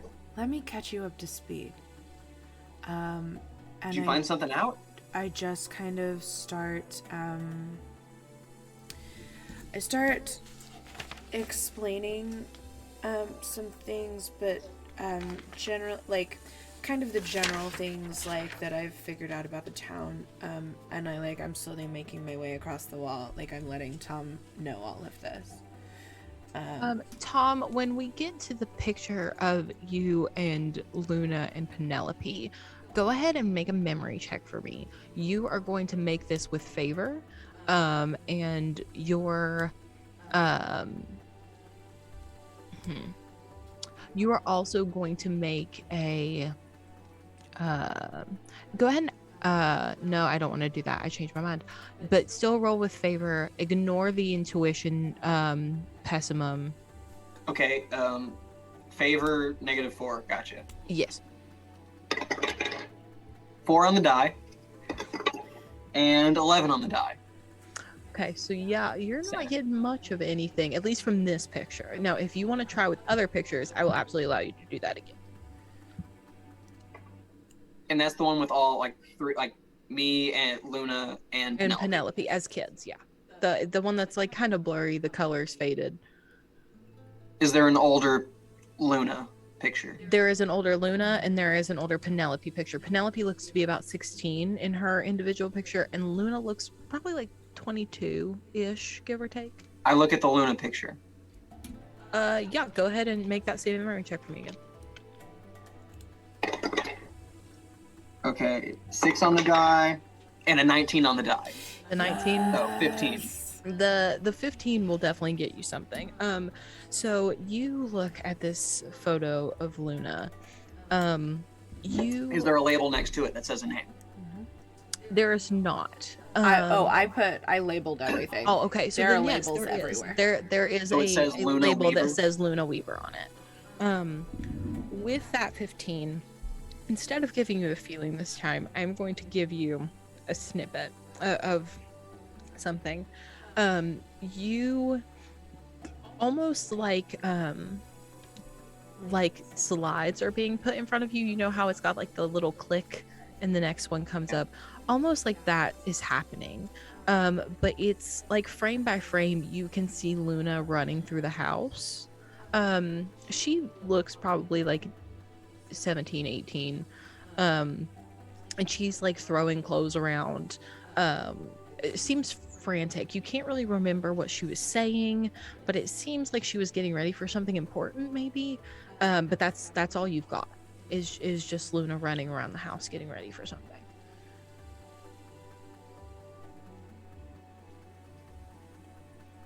I just pour stand there and look. I pour some more at my bourbon arm. into Tom's glass. And I say, that's what I called you over here for. And I just look from my arm where the moon is to the hands where the flower is. And I look back at the photo of all three of us. In Where it's- doing that, I am going to ask you to make one more memory check, but this time I want you to add your your d6 that you would Plus D6. use because you have information from a memory. Mhm. And you're also still going to roll with favor because Quinn is helping you through this. Okay. And because that was a 5 success, you're and now 9 at on the die, minus but a 3. plus 3. Okay. So you have a 9 minus 3. 4 plus 3. Minus 3 now because you were successful. Oh, okay, cool. So minus 3 plus 3, so that puts you back at a 9. 9. That's enough to get you just like a feeling of like family. Like you can tell when you look at this picture you are looking at family. You don't really remember anything else about them, but this is definitely real. That much you could tell.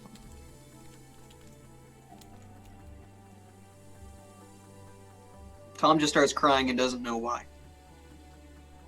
He's just looking at these tattoos, just turning his hands to look at his forearm, look at his hands, and just back again. He doesn't know why, but he just keeps looking at it. And just tears start running. Can I try a memory check on that photo with me and Tom? You absolutely can. Come on, dice, don't fail me now. Oh, since I succeeded, is that another plus? Yes, so you are at plus 2 now. Plus 2, please. Please. Give me an 18, please. Because Tom is here with you, I will go ahead and give you favor as well. Favor? Oh, I get favor. I don't get a d6. Okay. Actually, and you can add your d6 because you have information from a memory that would allow you, like, that would lead you to believe that this is something significant. Okay, so that one was an 11. Okay. That one was a 15. You get plus 2, right? And That's that what you're is up to? 3. So 15, So 16, 15, 17, 18, 19, 20. 19, 20. Man. Girl, I'm so glad you bought me these dice. And to be very frank, the number was almost 25. In the original playbook, the number was 25 to get a full memory, and I reduced it. Thank you. Good thing you did. You stare at this picture of you and Tom and a bunch of other people on what looks like a sunny day. And all of a sudden... I don't know if it matters, but Yes. what I'm really trying to access is, like, my relationship with Tom. To Tom. Yeah. Okay. That is fair. So you sort of fade into being in this sunny day. You and Tom are standing outside with a group of people. Bella is up at the front, hair up in a bun. Her blue Bella's Brews apron is clean, and it looks brand new. You can tell that this is the grand opening of Bella's Brews, which happened, let's say, 7-ish years ago at this point. You and Tom are standing outside in the breeze, and everybody's talking and laughing. Malcolm is going around and giving out like samples of donuts and scones and things like that. And you look at Tom and just feel safe.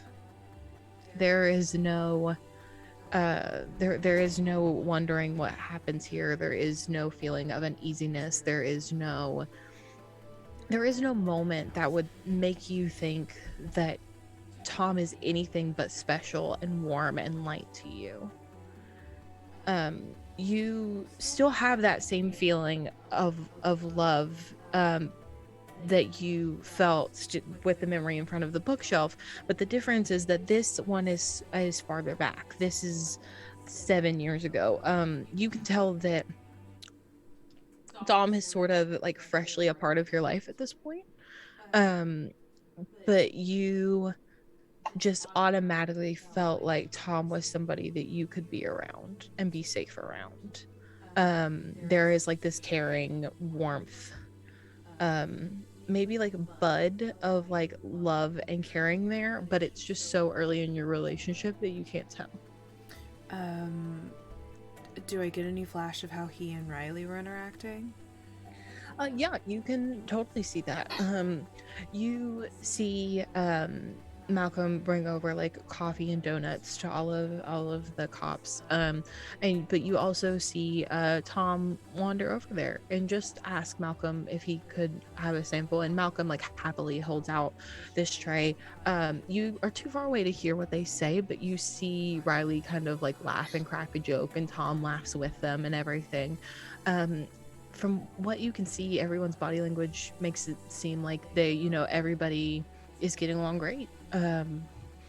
Like I said, you're too far away to hear the specifics, but it seems like everything's going great between them, at least.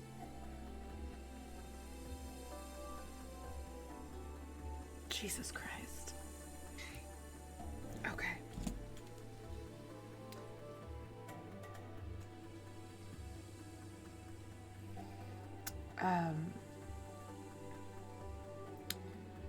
I'm gonna throw another drink back and then sit it on my desk.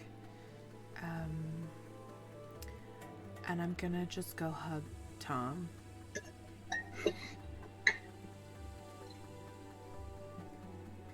Tom isn't sure where this is coming from, but he definitely embraces it. And when he does embrace it, gets a sense of familiarity that he hasn't felt in a very long time.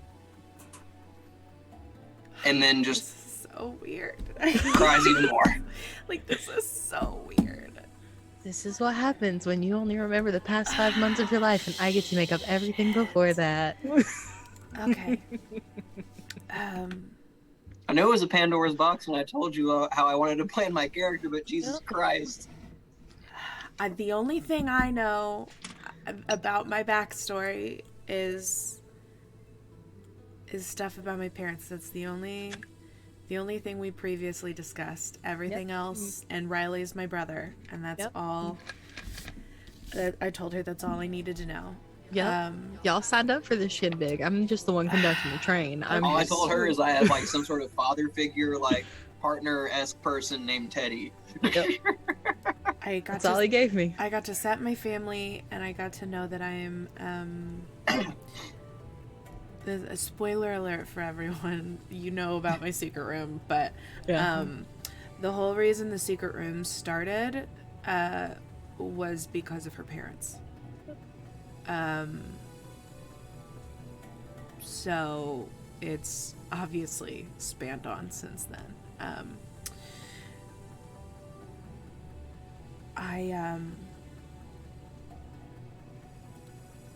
So I hug Tom, and I pull away, and I'm just like, look, I don't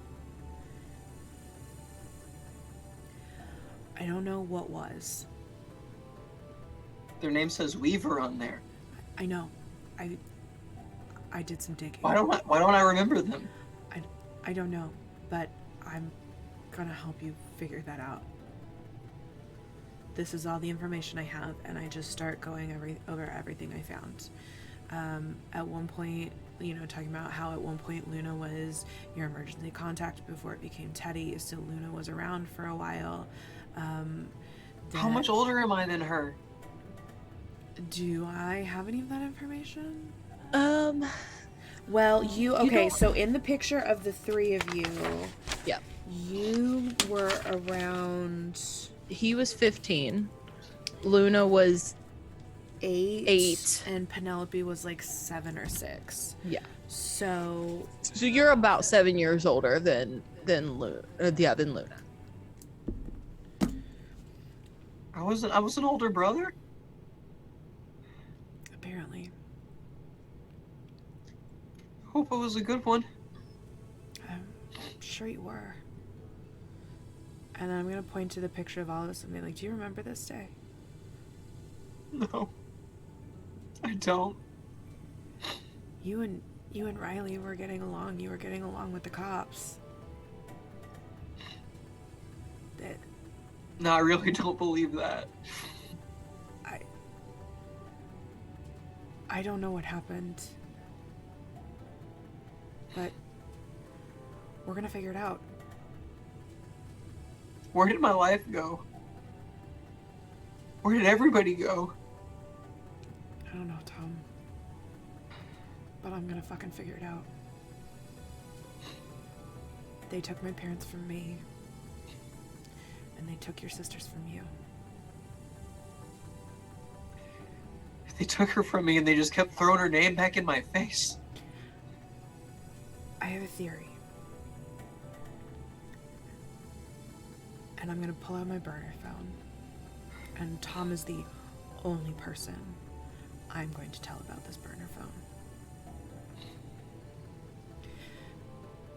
People get a hold of me. I don't know who they are. And to be fair, I don't think they know who I am. So, like, is this like the fucking payphones or some shit? Kind of. The reason I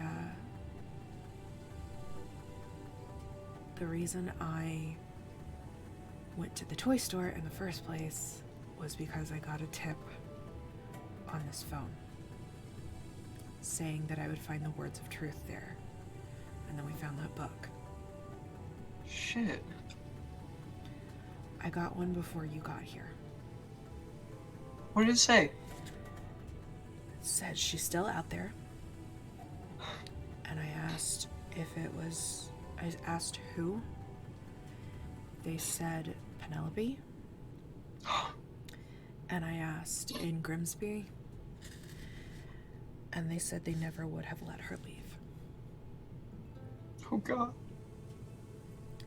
Where's my sister? I don't know. But I think she's trying to get a hold of us through the phones.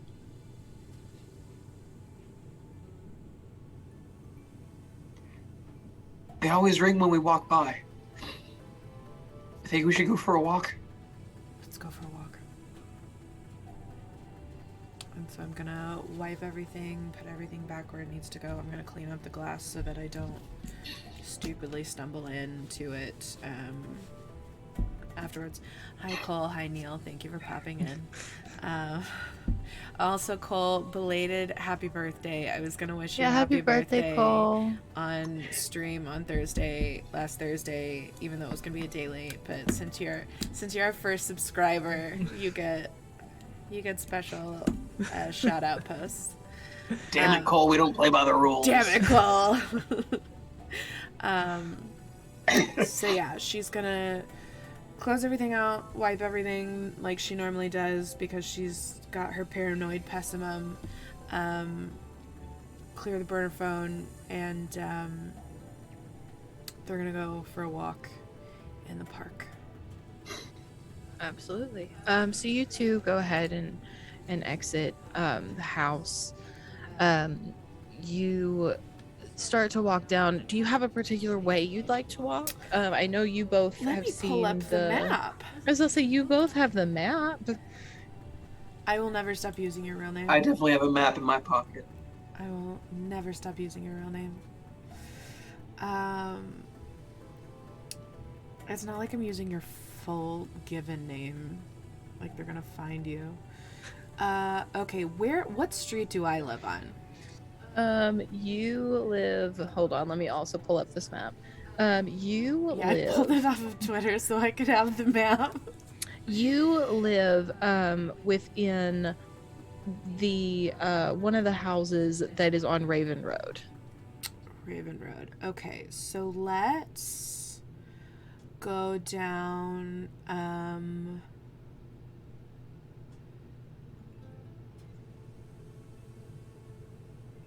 Is that no? That's not a park. Is that a park? Is what a park? Between Wilson Way and Mulligan Street, or is that? Oh, between Wilson Way and Mulligan Street, that's like a restaurant and bar situation. Okay. Oh, okay. So it's over on is that Balmyar? Balmyar Street? Yeah. Okay. That's where the park is. Yeah. Let's go down.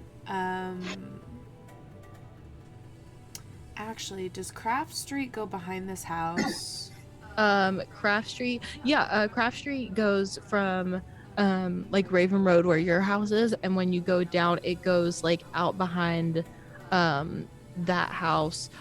It doesn't show the connection in this map, but it connects to that parking lot like circle that's connected to the Capitol. Okay. I'm not calling you Nubby. Come up with something better. I've known you for far too long to call you that, so come up with something new. I'll call you Nubby, it's okay. Oh my god. I was gonna Nubby in the chat. Stop.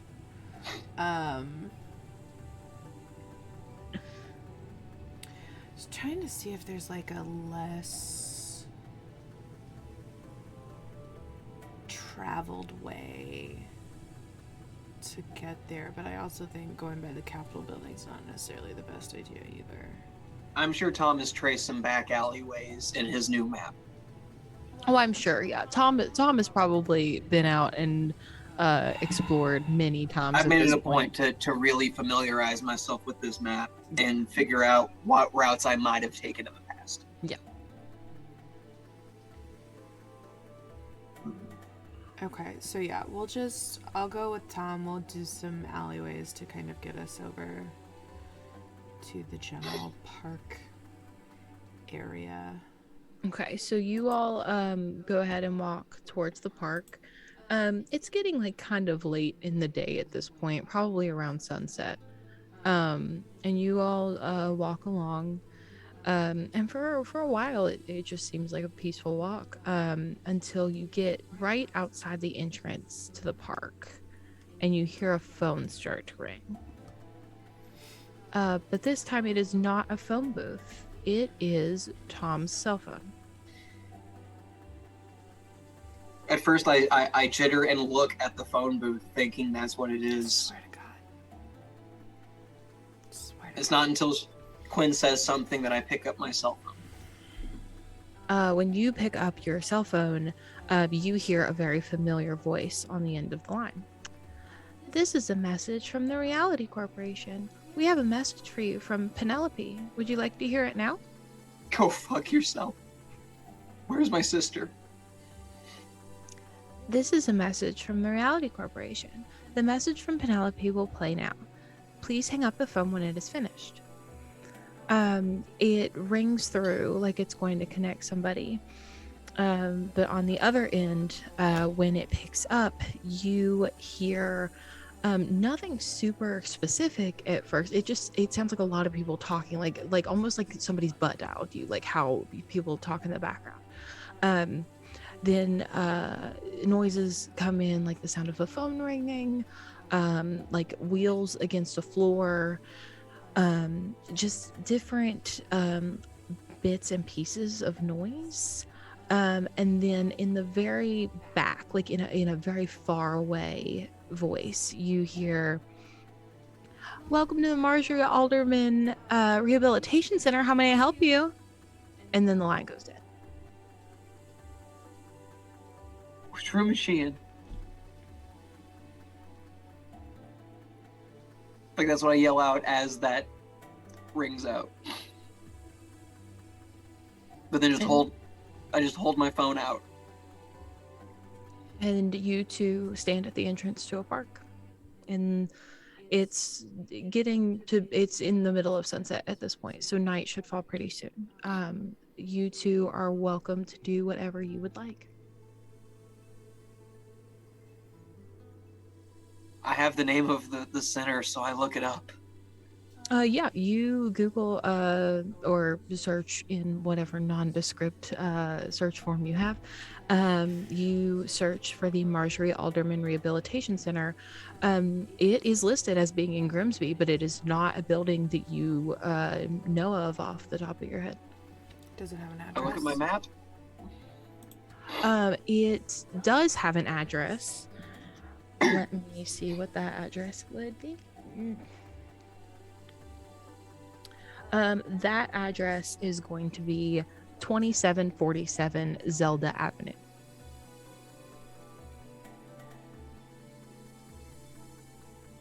Do you know how to get there? There's not a building on that road. What? Look at the map. There's not a building on that road. There's a parking lot. Wait, is that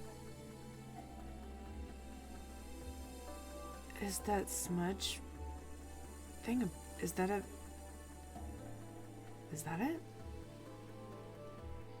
It's hard to tell what's on my map sometimes because of the fucking coffee stains. Yeah, no, but like right under the coffee ring. No, the building you're referring to would be on Baumyar Street.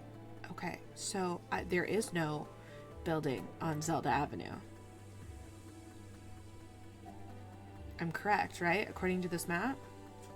You are not correct. Oh, is it up there by the Capitol building?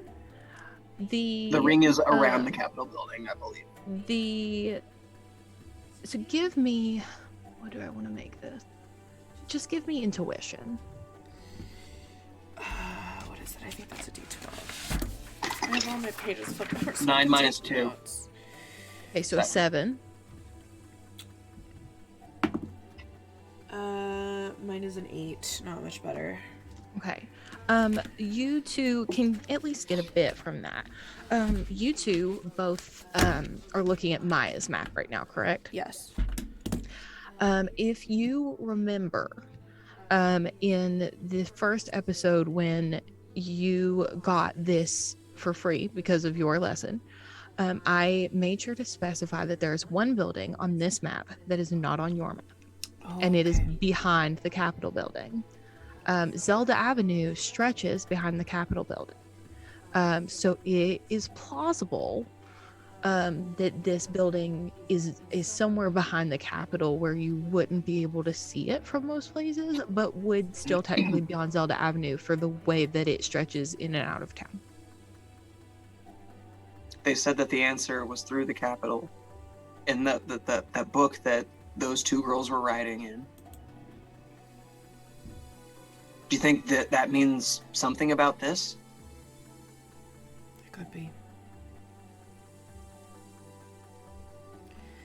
It's night. We can't go tonight. And I'm worried if we go over there, if they have it watched, that it'll cause problems. I'm walking these streets all the time. No one ever thinks anything otherwise whenever I'm out. Do you ever go specifically behind the Capitol building? I go on walks. I sometimes lose track of where I am. That's why I got the map. I don't think it would be anything different if they saw me out there. If it's your sister, I think it would.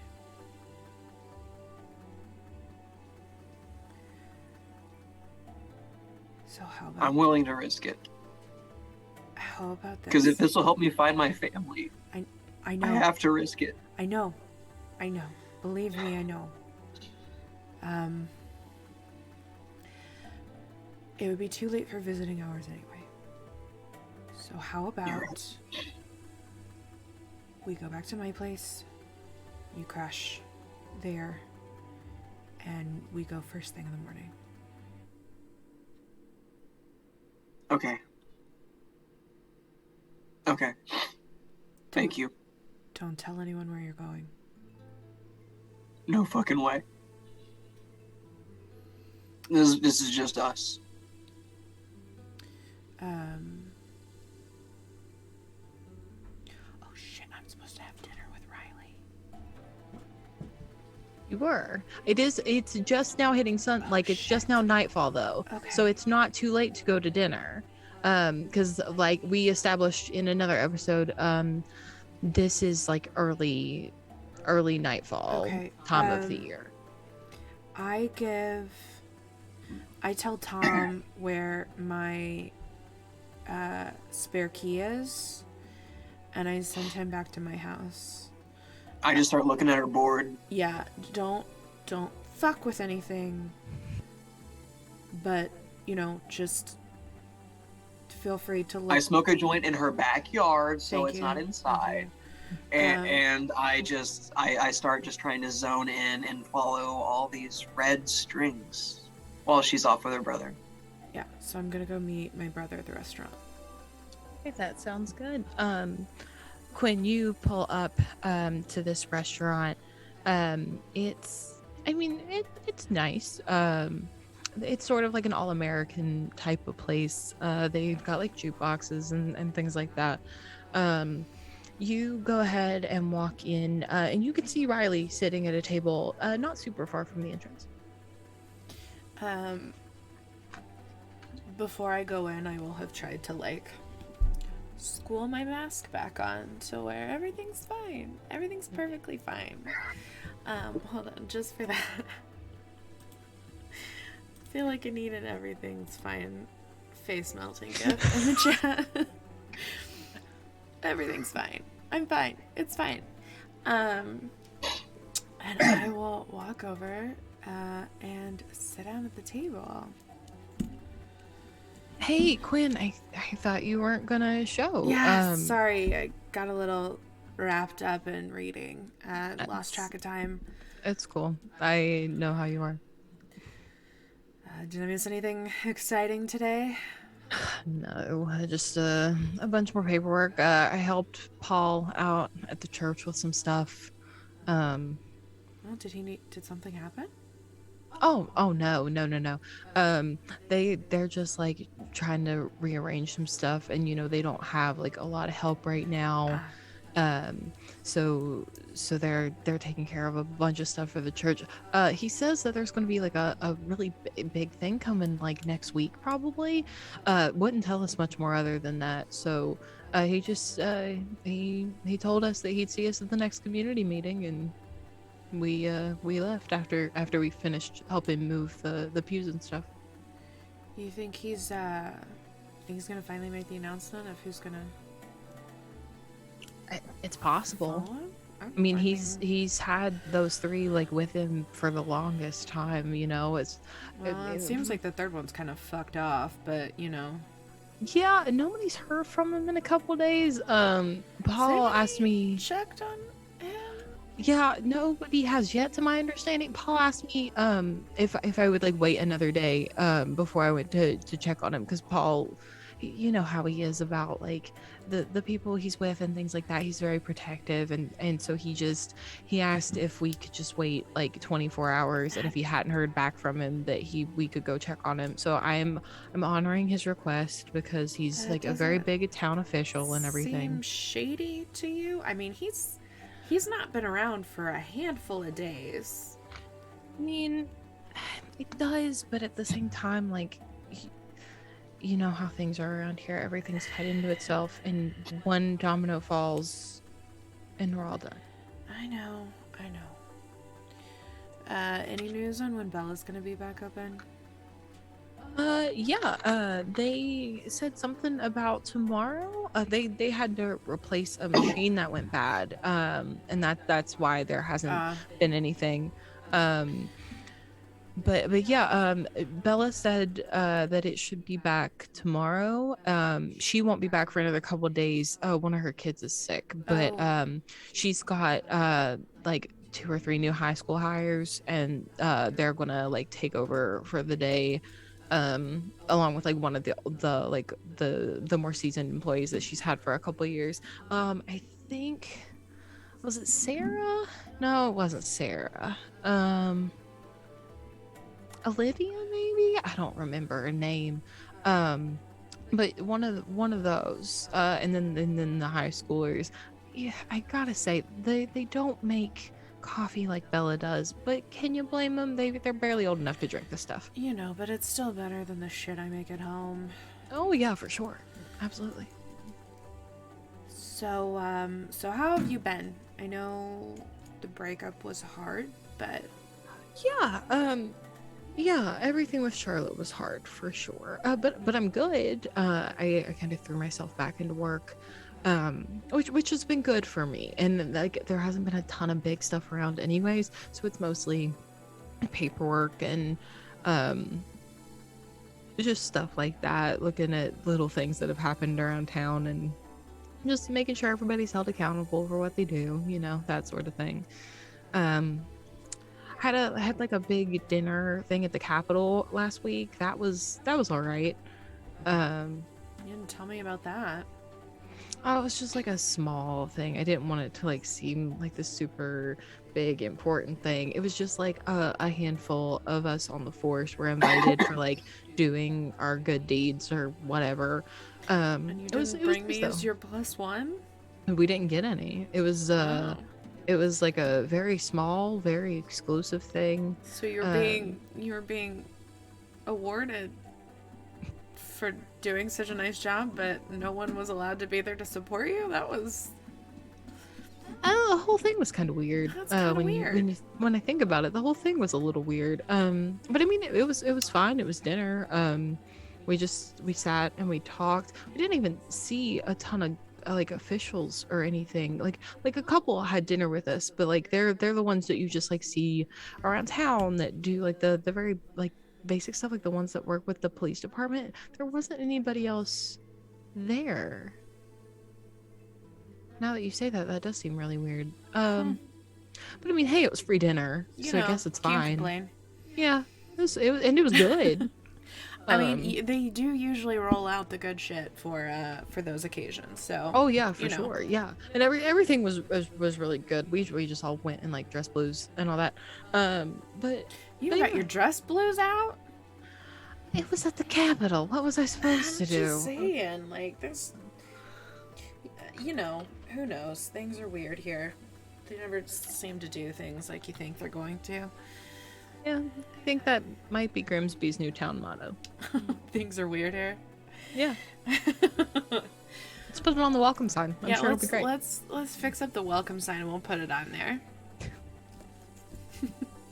maybe I can make a petition for that. Yeah, who knows? We could get your artist friend. I like saw her at the church thing, and she was like watching you and Tom really intently. I figure she's either your friend or she's a stalker, and if she's a stalker, I need to know. No, I actually bought a piece from her. Her name is Maya. She's actually really, really brilliant artist. Oh, cool. She's done, I think she did a couple of the murals around town, I think that's where I first saw her name and bought a piece off of her. It's beautiful. Yeah, it sounds great, and I'm glad you're reaching out to new people. I'm really proud of you. Thanks. You know, I try. I'm trying to think if there's anything I want to try and ask without setting shit off, but I don't think I can. Bring me up. Do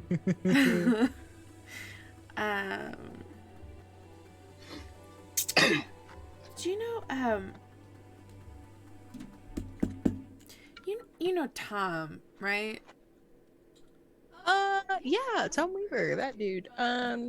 Yeah, I mean, like he's been in the station a couple times. Like nothing for anything that like is like way out there. You know what I mean? Like, you know. Yeah. I I I think he's fine. I mean, he seems like a good enough dude. He tends to keep to himself a lot.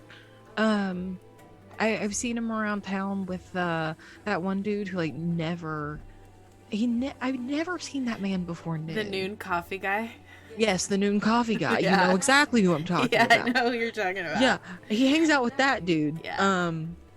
But like that's about all I got on him. Like I said, he seems nice enough. I like his tattoos. Yeah, they're really neat. Yeah. I don't know. You ever get that feeling where you feel like you know someone, but can't remember why? Yeah. I mean it happens, you know, with how everything works here. Yeah, for sure. It's a valid feeling. It's sort of like deja vu, but it's worse because you can't remember whether it's actually happened or not. I think we might have been friends with him. I mean, it's possible. I mean, I like to make friends. I don't see why I wouldn't have tried to be friends with him at some point or another. I have this feeling like we know him, and so like I've been talking to him lately, but like nothing's sparked. But I was trying to see if you remember anything. No, I remember my life for about the past year, and outside of that, I don't remember much. But guess that means it's all working, you know. You haven't heard from Mom recently, have you? No. Not in a while, for sure. I mean, like, I know that there are, like, ways of communicating out there where she is. They're not the best. I mean, I know I'm only on, month 5, but I don't remember hearing from her, and that just doesn't seem like her, Like, even a letter, like, we don't live in the, 1500s where it can take forever to get a letter. Yeah, that's fair. I mean, I can look into it if it'll make you feel better. I haven't gotten anything from her, and I'm on month 10 since my last one. I was just wondering. I mean, I know Dad's just kind of out of the picture, but Make an observation check for me. Please roll well. Do I get a +2 to that one? I do. So it's a 11. Yeah, that's enough. So Riley just said that it was 10 months since his last one, but his pin is purple. Oh, purple's over a year, isn't it? Purple is over a year.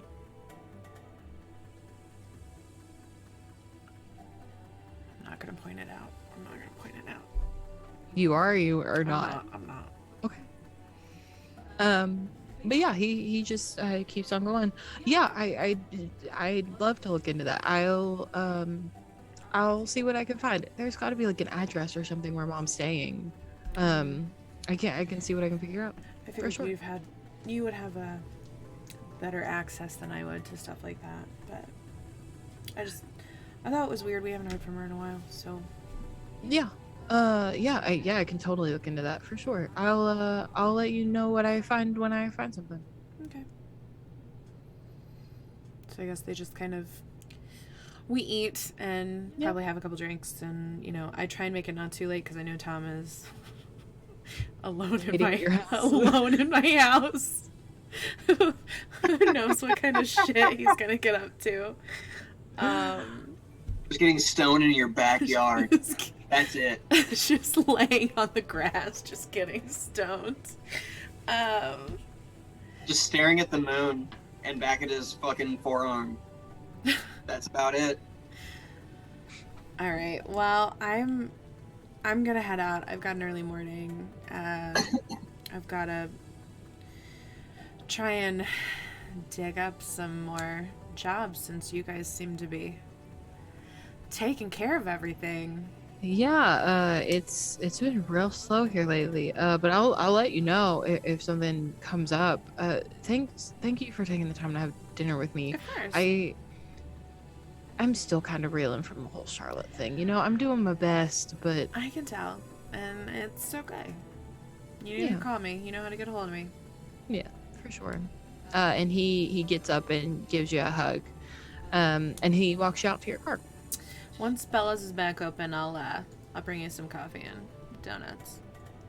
You better believe it. My order is written on the wall in case you forget. I know exactly where it's at. It's right next to mine. He kind of laughs and lets you get in your car, and when you shut the door, he does that thing where he like taps on the top of the car, and then he walks over to his own. Okay, so I go back home. And I slowly enter my house because I have no idea what I'm walking into. The decanter is empty at this point. I figured. Actually, let me retcon a slight bit for that. Okay. I would have guessed that, so on my way home, I'm gonna stop by some kind of liquor store and stock the fuck up. I'll absolutely let you because it's been a goddamn day. It has been. I am laying on the floor of your study holding a bottle of wine that you didn't know you had. It's been a rough 48 hours. I'm gonna walk. Goodness gracious. I'm gonna walk in. You don't have like the door thrown open, do you? I'm assuming No. It's closed. Okay. All right. So I'm gonna go in there and be like, "Is that what? Did you take one of my nice bottles of wine, man? I've been saving those. Do you know how long it took me to track that down? You know how long it took me to track Luna down? Shit. Or to even hear about her? Okay, look, new rule. If it looks expensive, or you can't read the label, don't drink it unless you asked me first, okay? Alright, I took basic French. I can read this shit. Okay, look, I'm talking about if you cannot fully tell me all of the notes and the year that it, like the vintage, all of it. If you cannot read the whole entire label to me and tell me what region of France it came from and the underlying This notes wine is of from it. Grimsby. Nothing outside Grimsby comes in here. Look, yes it does through the liquor store, but that's about it. That they tell you. That they tell you. Also, I stocked up, so don't drink my expensive wine, Jesus Christ. So I refilled the decanter and I show him where Alright, give me this cheap shit. all of the booze. It's not cheap. It's just not one of my very expensive bottles of wine. And I show him where I put all of the back stock that doesn't go on the bar cart so he knows where the alcohol is. And then I show him my wine collection and my little wine... Do I have a basement? Do I have a wine cellar? I mean, sure, if you want to have one. I Sure, mean, you okay. come from family money. That That's is the very lesson you That took. is very So true. I sure, did take that. you want a wine cellar, you have a wine cellar. So I won't even make you spend a spark for it. Only the useful stuff. only for useful stuff. That's a spark for a wine cellar. No spark for wine cellar. I will tell you, everything on the top, don't touch the top row, okay? Don't touch There's the one top bottle row. missing. Yeah, I know. I noticed. There's a hole right there. Don't touch the top row. Everything else, free game, okay? And you know where all the other booze is. Thank you for smoking out in the back. My backyard does smell like a fucking... we're just...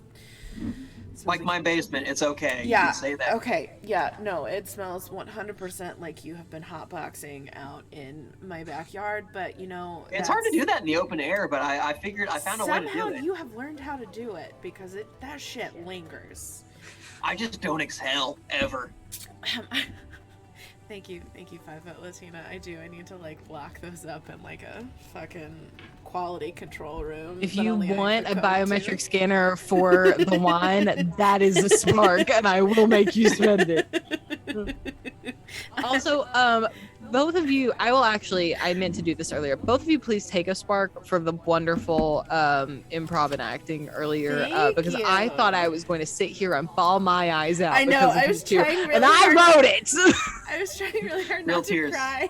Real I tears know. over a fake Drew fucking texted me. Okay. I Texted legit me. sent her a These are message in real the middle of tears. it. I could tell you were actually crying, and I'm like, don't fucking cry, don't cry. I was so close. But yes, I was please both surprised of you you were, take a don't spark worry. for that. So just I also started chugging this wine as soon as there was mention of me having a sister, so I'd be in an emotionally available place to do this. Okay. I'm an actor, so I fucking prepare, okay? Oh shit, you have seen me drink Coors Light and be happy about it. Fuck Coors Light. Look, if I'm not allowed to name you, you are not allowed to spread fucking lies about me on the fucking internet. he also said you drink box wine. Yeah, no, I saw that one. I fucking ignored that one too. I would just like to say I've never seen you do it. He's also seen me drink a pint of Jameson on my own and then make some really questionable decisions. Okay, so I have known him since I was 3, 4. We go ways back. I'm apparently not allowed to call him by his name because heaven forbid, of all of the people with his name in this whole fucking world, they're obviously going to be able to know who he is. well, you know. You know, it's fine. So wine. Yeah, so don't touch the top row, all of that, whatever. So I am fully intending on drinking today away with Tom, and you did buy that and you handed it to me immediately. You did buy that pint. You handed it to me and said enjoy and then walked away. And I drank the whole thing with no mixer, which I never ever do. Anyway, so I'm going to drink the day away with Tom. I'm going to do some like light digging on my laptop. Nothing like super deep. Basically just trying to make some more connections. Which I'm assuming I don't really get too far on. You do not. I have a question for the two of you, though. The files that you took from Bella's, did you tell anyone about that besides Teddy? Just Teddy. Okay. But So I am willing to open up in this situation. I was like, bitch, you better tell me about those fucking files. I did not ask that as a way of I you know. should tell Quinn. I asked that as a, I need to know if you told Quinn already or not. I figured Because I think it we're might help getting this situation super drunk because in the secret room. Sure. if we start looking through them and start seeing names that I wouldn't have known to look for before, I'm searching for a Luna and a Penelope in these files. You did not take anything that is that far back. Okay.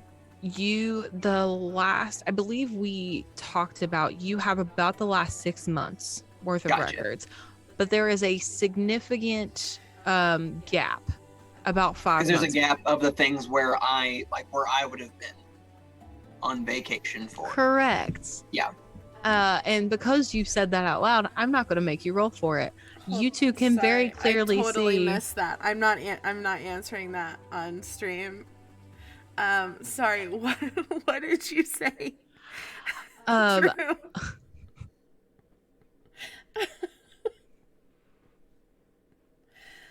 What did you say, Drew? I'm so sorry. No, about the files that I have. Yes. What were you saying? I got distracted by the chat. Oh, that there is a spot where, like, for the things that I would have been on vacation for, those are not accounted for in those files. and because So you said that out you are not loud, accounted for. because you said that out loud, I will go ahead and give you this for free. All 3 of you are not accounted for. All of the weavers? No. Bella only had, well, of what Tom took. Tom only took the last 6 months worth of files. There was a significant gap about 5 months back. Are all of us that color on our pin? Mm-hmm. We're all within the first 6 months. Gotcha. All 3. You mean Tom, myself, and Calvin? Yes, I do. Yeah. All 3 of you are not accounted for in the files that Tom took from Bella's. Ever? He only has the last 6 months.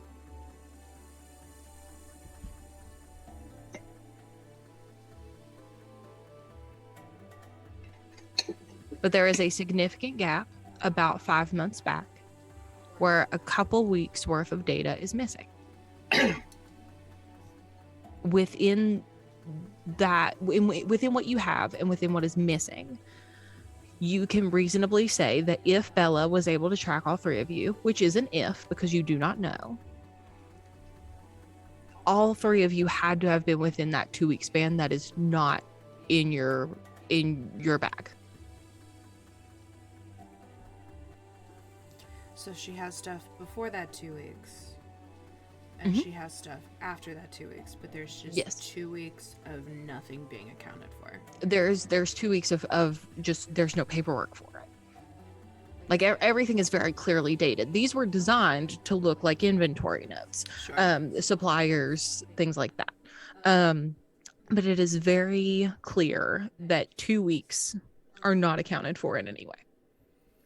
Okay, I'm gonna snap pictures of those pages, just so I have them on with all my other stuff, and I'm going to make a copy of that page that has that kind of 2-week gap on it, and I'm going to tack it up in my timeline. Within my timeline that I have created, do I have anything that matches up around those dates, like either right before? The ones that are missing? Yes, or right after? Nope. Not a thing. I swear. I'm going to real name you so hard. I will tell them what city and state you live in. I will do it. Don't mention that name to me ever again. Nubby, let me have my player back. Anyway. Okay, so is there anything like right before those 2 weeks? I mean, obviously afterward it would have been me trying to figure things out again. But there's nothing that like stands out from what you, that's like anything different from what you already had. There are pieces to the overall arching puzzle, but you don't have anything that's like labeled as like this is a specific date or anything like that. okay. All right.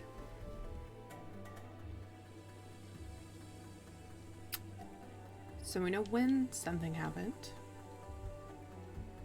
or at least a period of when something happened. And we don't know whether it was all 3 of us at the same time, or it was different events. Do you have anything else that you have collected that I don't know about? I've shown you my whole hand. I'm trying to figure out how I can not metagame. I mean, if you'd like to try to talk something out, you certainly can. I'm That's trying fine. to. What about from Kylie to Drew? What about that time that Teddy told you you weren't brought back right? Oh, I thought I had told you that. Okay, Oh, yeah. no. Yeah, it's like I'm pretty sure that something went wrong because I'm missing a lot of things, more than most people. I mean, you got your general rundown, right? By the, God, what are they called again? Tag teamers. By the tag teamers. That was a new fucking word to me the other day. You don't know who the tag teamers are? Not until after I saw them.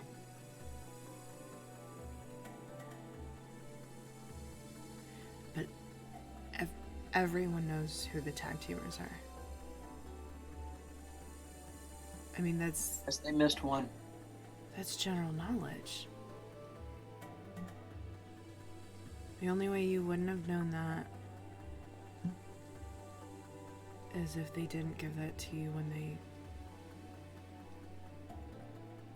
wiped you. But why would they not have, like, that's not like a state secret, you know? Like, that's, why would that not have come up? Maybe they wiped more than they thought they did. Because it seems like there's some important shit in my past that they've been trying to make me forget.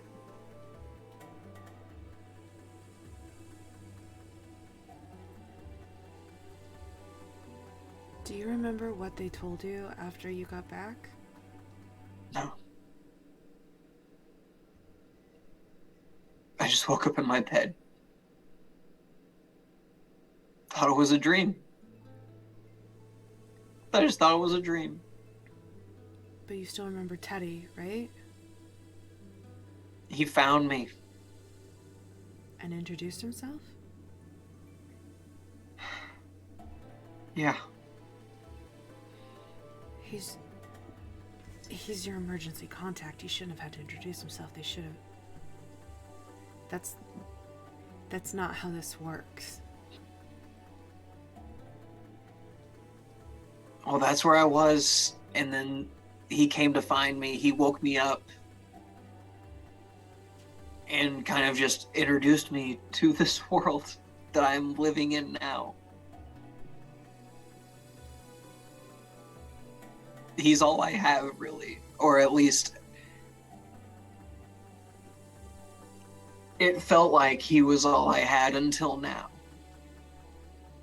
I feel like there's a lot more to me than I realized. Something's very wrong. Something is very wrong.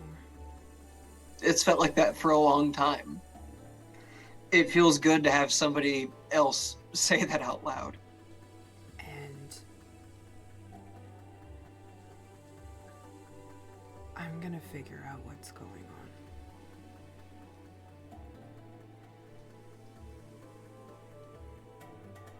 But we have to be very careful about it. I know. But at this point, I don't even know what's real or not anymore. Well, I can at least help you with that. Thank you.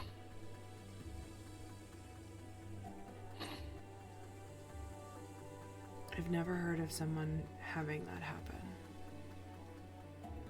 There's a process. There's a process. You get wiped. They give you your general information back, which is usually where you live, your family if you have it, you know, whoever your emergency contact is, they explain it, where you work, all of that. And then they take you home. They just stick you and give you this paperwork and tell you what you're supposed to do? Yeah. what makes you think that they haven't been trying to change shit on us? Oh, I know they have. Do you think everybody went on holiday? Hell, well, what the fuck is that holiday now? I mean, we found out from the fucking notebook. You can't leave here. You think they're like trying to reprogram us when they send us back? It's possible. Look, here's where all of this started, and I'm going to explain about my mom and my dad, and what I know so far.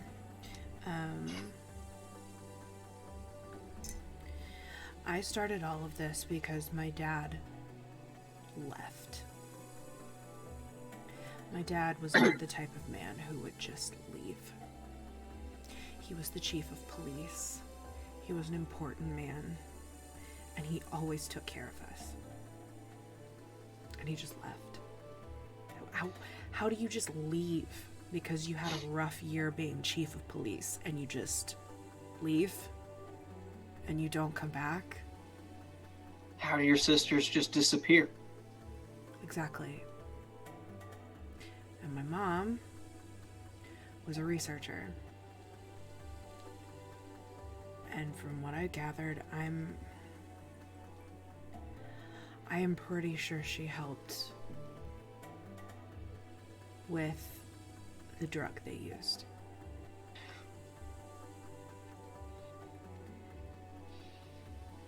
Because she had no problem using it on myself or my brother when we were younger.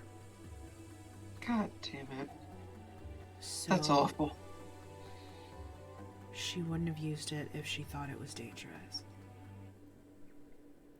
But then 6 years ago, she apparently decided to go on a trip with a group of scientists and researchers to... I swear to God. Fuck.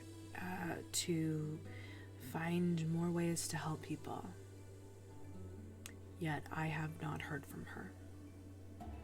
And I thought I would do a little digging, and I asked my brother tonight, and he hasn't heard from her either. And when I mentioned I was on month 5 from coming back, he mentioned he was on month 10. His pen was purple. Wow.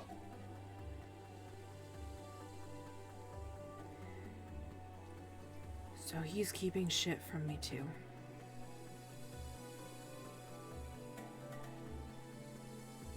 That's why I have this room. That's why things started to expand, because I've been trying to figure out how everything is connected. And this is what I've got. Well, looking at these books that we have from these two girls from the toy store, City Hall seems like it's highlighted. On my map, it's literally fucking circled with a coffee stain. Yes, but you can't just go in City Hall and start digging around. I mean, that's the center of everything. You can't just start poking around in City Hall. So we gotta start on the outliers and work our way in. Because if they've already gotten to Riley, and Riley's already lying to me, which, to be fair, I expected some of it, but a blatant lie that I could have called out immediately, he's getting sloppy.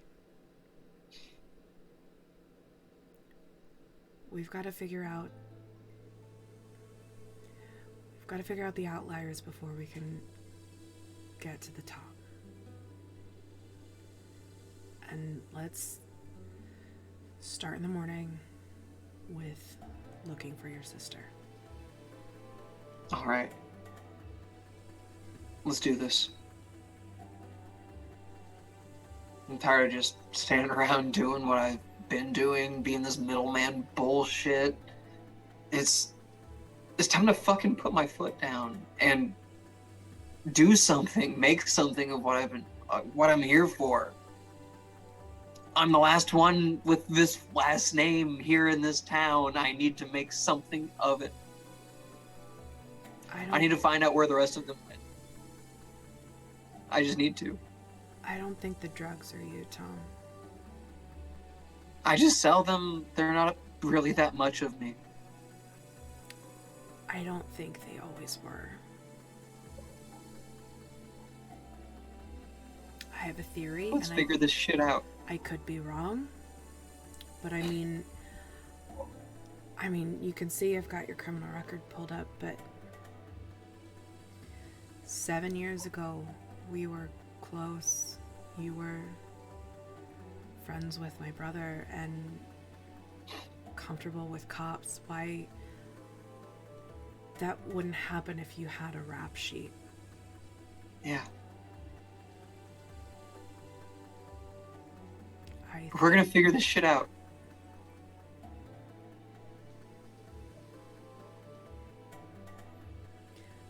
I think there's some, I think there's a lot of document forging going around. Like people were telling the story that they feel like should be told instead of what's actually happening. Why not turn you into a druggie?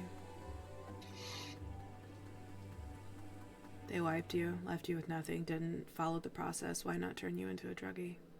Try to just discredit me for anything I might have known. Any connections I might have had.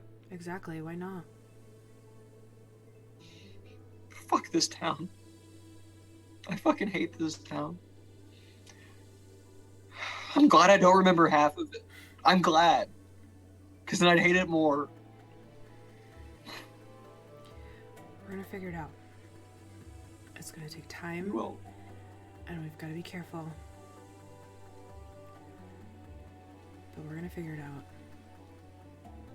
Okay. Got some questions about Calvin too, but we can save that for another time. And I'm going to just... He comes back, yeah. Yeah, I'm gonna just kind of, like, really go in depth on my wall of what I've found and what I've been pulling about, because obviously you experienced the same spirit thing I did at the toy store about how Paul is Jeffrey's child, but he's never been mentioned before. Like, all of these things that I've discovered that are just kind of weird, jagged edges of people's stories that are just covered up by somebody going on holiday, or somebody, or the girls that I found that they were studying abroad when they decided they were going to try and leave Grimsby. They were studying abroad for the rest of their senior year. Like, just all of these jagged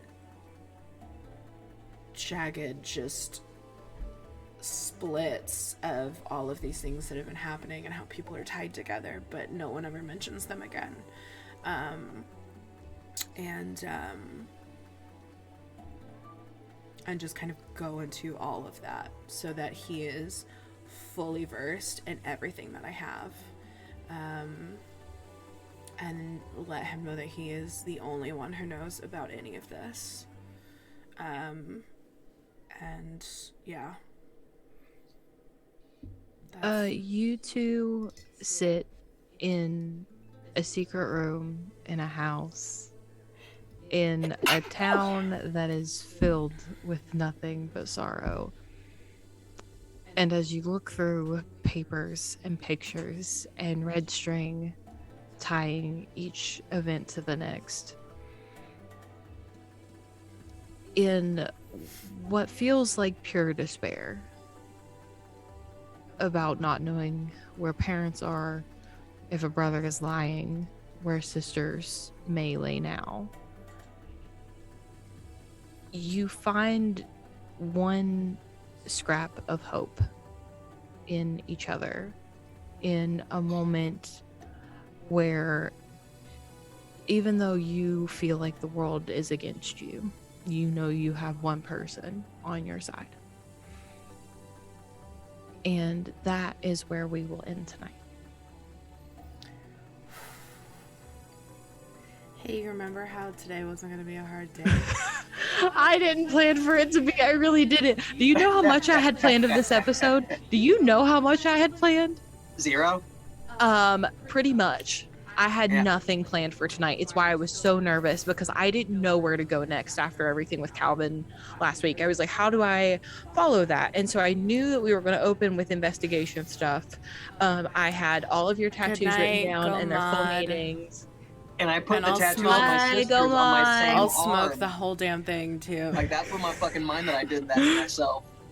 But yeah, I had all of your tattoo stuff written down. I had the stuff written down about Bella's files, and that is all I had coming into tonight. And I've been so nervous about it all day because I have tried to make myself write 4 days, and I was like, I don't organically know where this should go, and so I decided to leave it up to you two. This kind of shit. It's just Yeah, the you two of can't. us. No, you can't. Well, I can't. It's like I can't downtime predict kind of it. stuff. Yeah. I knew I couldn't predict it at all, but also like the 3 of you being the 3 players at my table, I knew whatever I had written anyway was probably going to be broken. And so I was like, you know what? We're just going to go and see what organically happens. And thankfully I have enough confidence in my improv abilities to make that work. But tonight honestly turned out better than I could have ever expected. You two are wonderful and amazing. And like such phenomenal actors and phenomenal friends. And like when you texted me that in the middle, and I because Drew literally texted me and said, these are real tears, and I said, I am so sorry, are you okay? And he said, don't be. And I was like, that's a really big compliment. I will prep for next week. Yeah, because shit got real today. Yeah, I'm things got prep by very buying real. another fucking bottle of wine, I guess. Jesus. What do you think I have in my mug? Yeah, I was about to say that's absolutely what she's got in her mug. But like, Wait till you see what's next to my wine bottle. Oh, I can't show it on Twitch. No. You cannot show that on Twitch. Do not show it on Twitch. But I mean, like, I say this from the bottom of my heart. Thank you both for just like being amazing friends and people, and like being willing to take a chance on this and on me for this being my first time GMing ever. Bro, this. Thank you for giving us a story that does shit like this. Like, to we us. don't ever Like, get honestly, to do this. This is a story. This is a story. This is fucking great. Also, in all of the times Drew and I have worked together, we have never gotten to act together. Yeah, we've never been scene partners or anything close to that. Like, we've never gotten to act together. It's always he's done band or I've, like, it's never been us in an actual scene together. Yeah. So it's nice. Yeah. It's been a lot of fun getting to work on your all's relationships to each other. Because like that was my one stipulation when we all agreed to do this show in particular, that I got to pick your past, like past 5 months ago. Because I just thought it'd be a really interesting way to introduce narrative and introduce like relationships in a way that doesn't get to be explored in RPGs a lot. It's improv that I don't hate, because I hate improv. See, this is I dramatic that shit improv, which like, yes, and please. Yes, exactly. Like, I like, my background in improv is all in comedy improv. But I comedy saw improv an fucking interview. drives me nuts, and I know hate it does. But, like, this shit, Doesn't always have to be you funny. Just, like, you drop it in there, and you're like, guess what? You two were in love. Yep, Go. there you go. And And like, okay. I saw an interview with Megan Caves like last week or the week before, where she talked about how RPGs are just dramatic improv, and I was like, that's it. If I think about it that way, that's what will make it click in my brain. And like, I have confidence in myself as a storyteller, which is why I wanted to give DMing a try in the first place. So to like just drop that moment in your laps and see you all take it in such a cool direction, that was really cool. I have awesome friends. This is great. If you want to see more of my acting, but in a shittier quality, there's a movie I'm in coming out soon. It's called Morbid Colors. He may be a gangster. I just rob a gas He may station be and a get beat gangster. up. We You don't see know yet. Oscar level shit like this during it. Like, we don't know if he's a gangster yet or not, but we suspect. It's possible. I'm possible. pretty certain I'm a part of a gang in the movie. I don't really know my B plot. Who knows? We'll find out when we watch the movie. We're gonna find out when we watch it. Oh, man, would we get? Oh, I bet we would. I bet we'd get a copyright thing if we tried to watch it on stream. I don't know if we would. Maybe we can ask a couple of our friends at Norse Foundry, because they do like talkback nights over movies. Yeah. So maybe If we we can don't look show into it, that, show it. perhaps. Yeah, like we could do like clips or something. We'll see. We'll talk about it. It's a thing. Or we could just message Jake and fucking Yeah, have. be like, That's a Jake, good point. Can I stream it on my Twitch stream and we'll talk while it's happening? Yeah, we'll talk while it's happening. But yeah, thank you all so much for watching. This has been like, honestly, this is probably my favorite episode so far. Yeah. I've never it- done this before on a and stream it ever, so was- this is like top for me. Fucking awesome. It's so wild to me that everything came together so well, and I had none of it planned. Not That's a when the bit. best happens, though. Yeah. I mean, I told you that you shouldn't be worried just having me and Drew for 2 weeks. Like, you Oh, should I not be knew worried. you two were not going to be the problem. I was afraid I would be the Oh problem. no, we'll come up with stories on our own. Yeah. Just give us some random information. How many but years ago was that? 7 years. All right, let's go. yeah. Again, completely made up off the top of my head. But yeah, like this was just a really good episode, and we're leaving on good energy, which I love. And it's rare in this. It is, right? Rare. Gosh, I'm so excited for next week, for the rest of the series. I'm very excited. I just like could not be happier in this moment, to be very honest with you. But like a lot of that is your all's doing, and it's just, I don't know, it's pretty great. I got pretty cool friends. What can It I was a say? pretty cool time. Pretty cool time. Pretty cool time. It was okay. Yeah, it was fine. It was okay or whatever. It's fine. Yeah, but thank you all so much for watching. We have like 8 people in here right now. Yes, thank you so much. yeah. And So if thank you're watching you all. this later, thank you for catching up and Yes. following us on this crazy ass journey. Yeah. This is unlike anything I have ever played before, and it's fantastic. Yeah.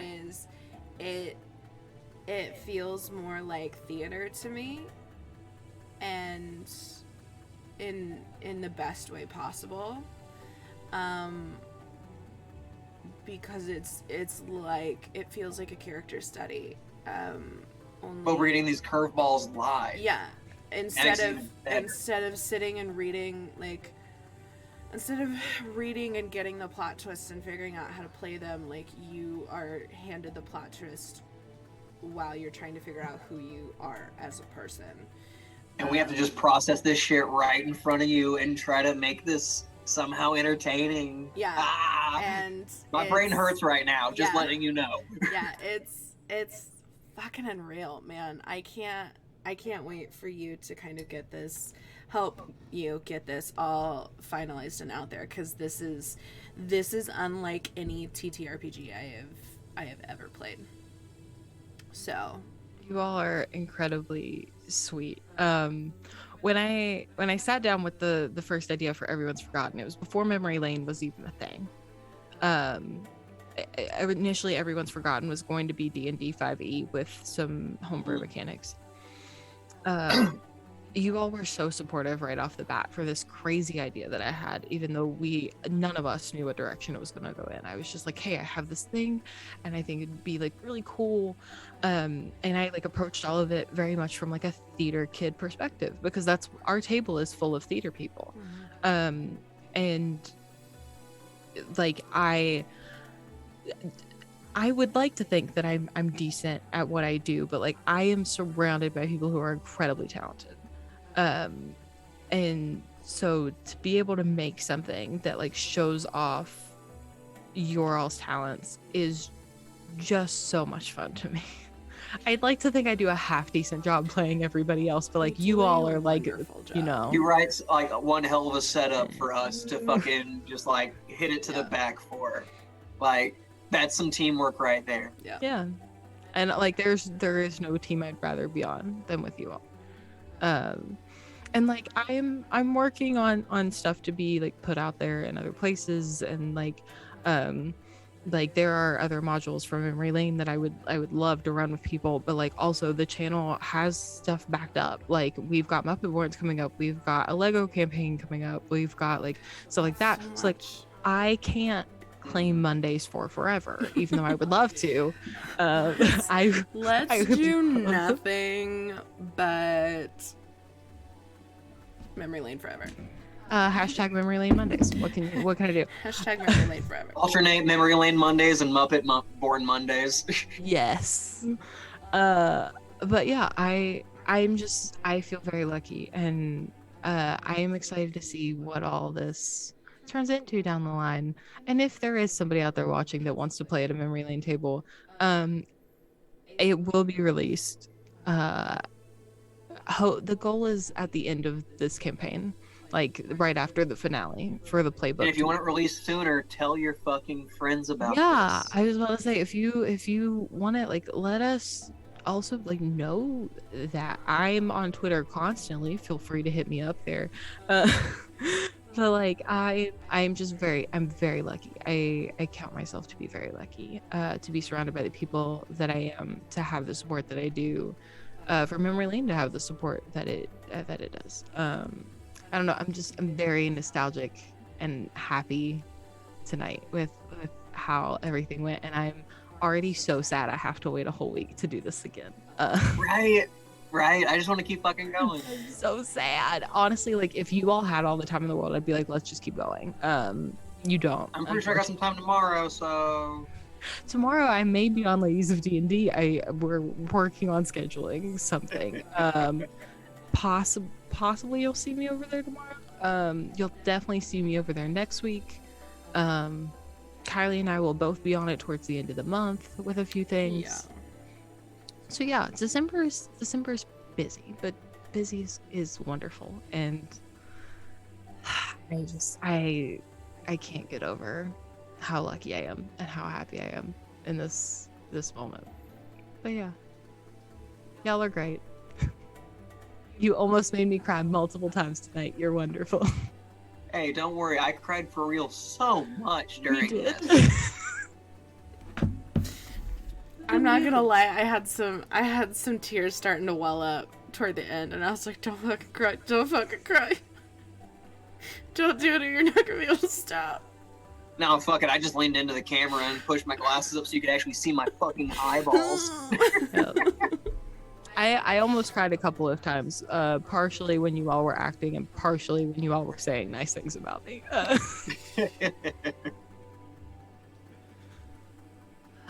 It was a good night, though. Very exciting. So next week we'll be back, same time, same place, and it will be the next morning, and it will be time to go try to explore the Marjorie Alderman Rehabilitation Center.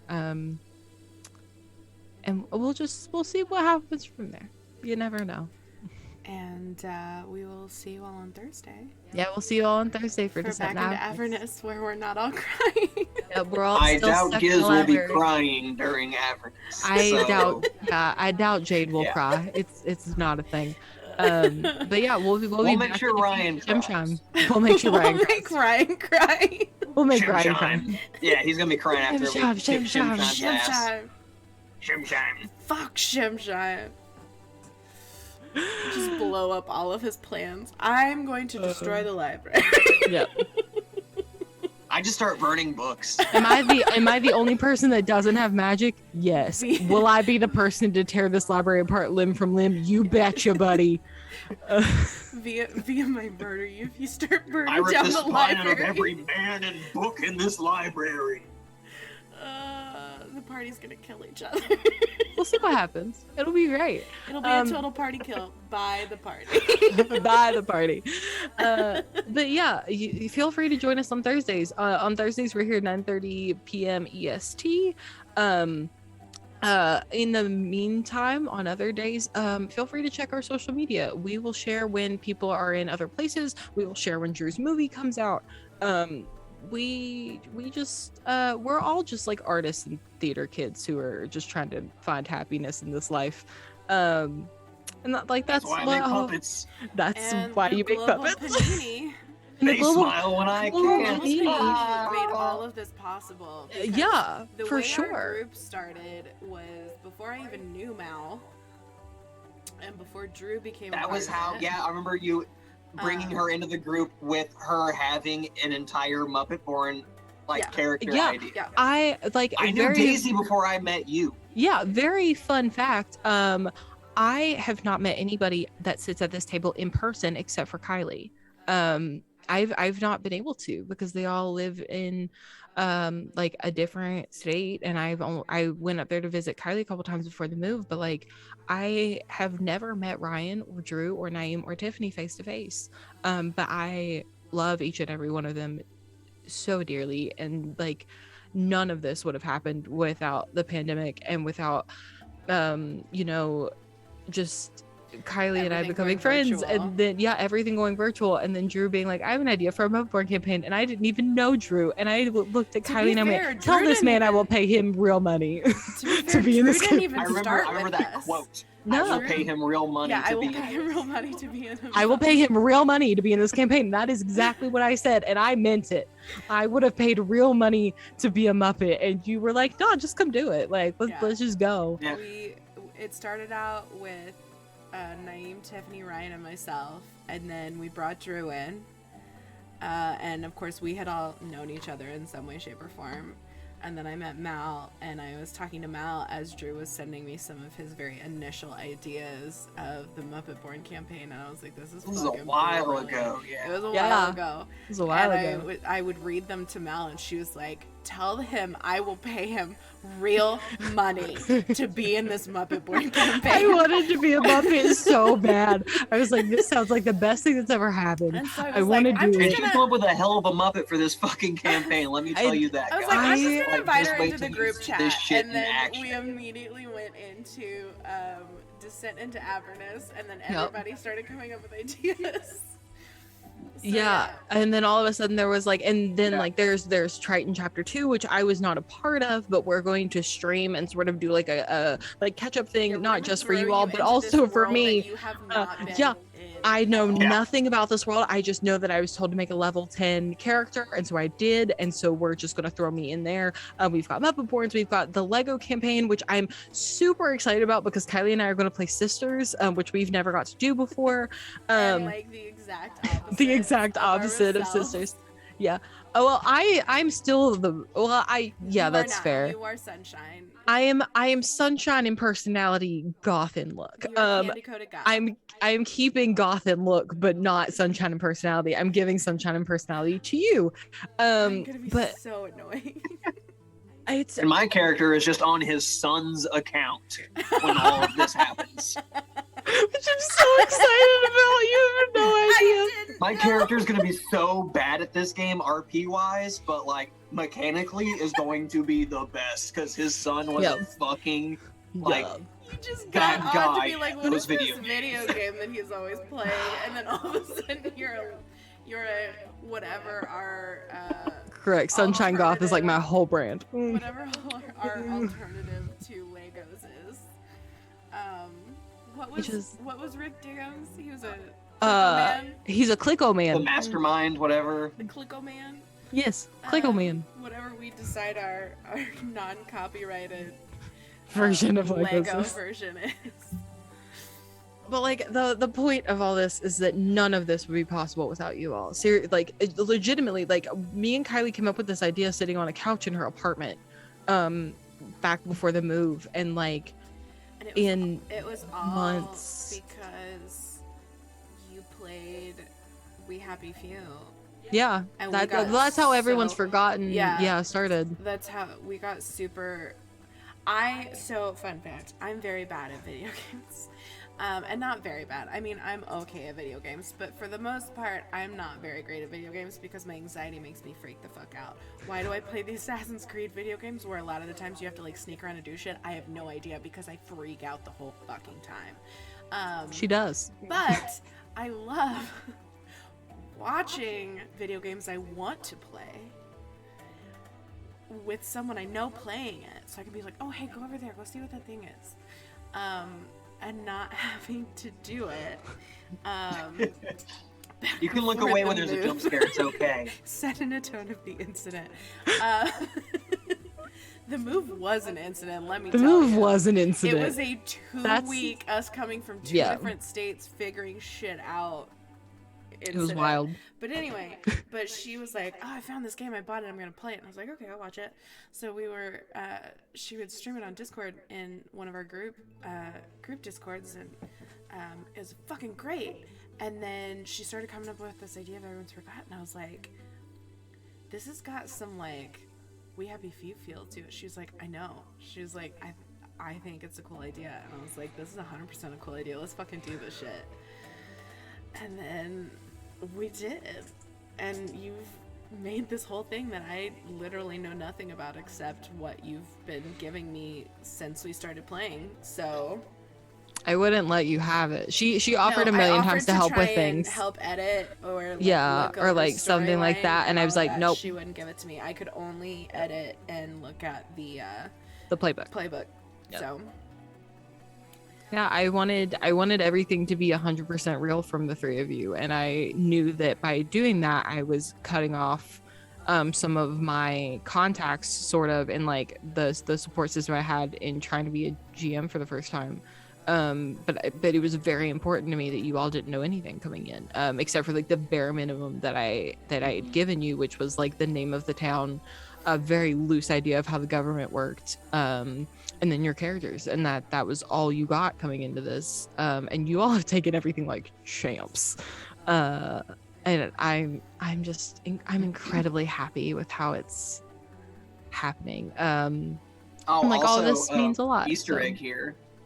Tom's favorite album, Puzzle, is a real album. It is. By a band called Biffy Clyro. It is. Why am I not fucking surprised? Something that I want to mention is that the very first song on that album, Living is a Problem Because Everyone Dies. Yep. This is what I was going to have him end off with before he went off to Quinn. He drops the needle. The first lines of the album are, "Come on, baby, do you think it's good to feel like I'm lying here swimming in memories?" The last lines of the song, "Don't want to waste no more time. Time's what we don't have. Everywhere I look, someone dies. I wonder when it's my turn." And that's something that we talked about. That was the one tattoo that Drew picked for himself, was the puzzle pieces. Puzzle pieces on his shoulder that are falling out of place. For that album. Yep. And it's based on this album. That was the one tattoo that Drew asked me if he could have, and I said yes. And everything else was stuff that I got to pick out. And you figured out a few of them now. Mm-hmm. And like some of them, you sort of got to the information without needing the tattoo, but like we'll let you still figure it out in the long run anyway. Yeah. But yeah, like I there are just not enough words to describe how happy I am with this, how proud I am of it. It feels like real, like you can reach out and touch it. Yeah, it does, and that makes me really happy. Yeah. I'm emotionally exhausted. Fucking same. I'm so tired. I just want to find my fucking sisters, okay, man? Let's get to next week. One last note before we pop out. Just to let you all know, we are planning on having a talk back at the end of the season. I don't exactly know how long it's going to take to get through everything I've got planned for the season. It could be 8 episodes. It could be 10 episodes. Who knows? But we are planning on having a talk back at the end of it. So if you have questions about literally anything, just hit us up. Let us know on Discord or Twitter or Instagram or literally any of the things.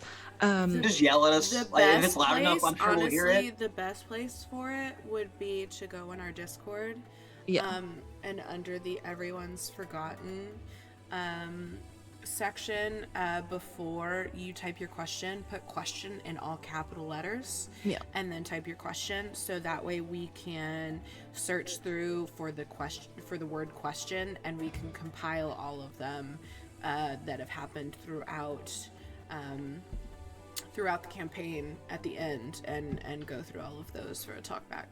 Yeah, and feel free to catch up on the VODs. They're up on YouTube now. And yeah, I truly don't even know what else to say tonight other than I love this, and I love this channel, and I love that we took a chance. And I love that in the face of everybody that was like, Twitch is like so populated though, like you'll never find like Twitch won't be for you. This is so different and distinct, though. Yeah, I'm glad that we did it anyway, and I'm glad that I took a chance anyway, because there are multiple times that I almost deleted Memory Lane's playbook. Yes, you did. I'm so glad you brought this to us. Well, it's been so fun to play, and like this is just one playthrough of it. I have talked her off a ledge multiple times. There are universes where Memory Lane was deleted and never looked at again. And same with Muppet Born. Yeah. But this is the one we're living in where both of them exist. So subscribe to our fucking channel already. Look at us Subscribe for this shit. Let us bring you more crazy ass You'll get a improv shit. You'll get a duck bomb emote, I promise. You're gonna get a duck bomb. Spicy. All the spicy. But yeah, I'm very happy we took a chance. Me too. All right. Well. Now I'm gonna actually make myself cry. Okay, we Don't gotta cry. get off live before I cry. We will see you all Thursday, 9:30 Eastern, 8:30 Central. We will be back with Descent into Avernus, and I think we will have everyone back, including Naeem. I fucked that up last week. Sorry about it. But it will happen this week. We'll all be back. Right. It'll be great. So with that being said, I will play us out with the trailer. So good night, everybody. Good night, Catch you later with y'all. the full cast, bitches.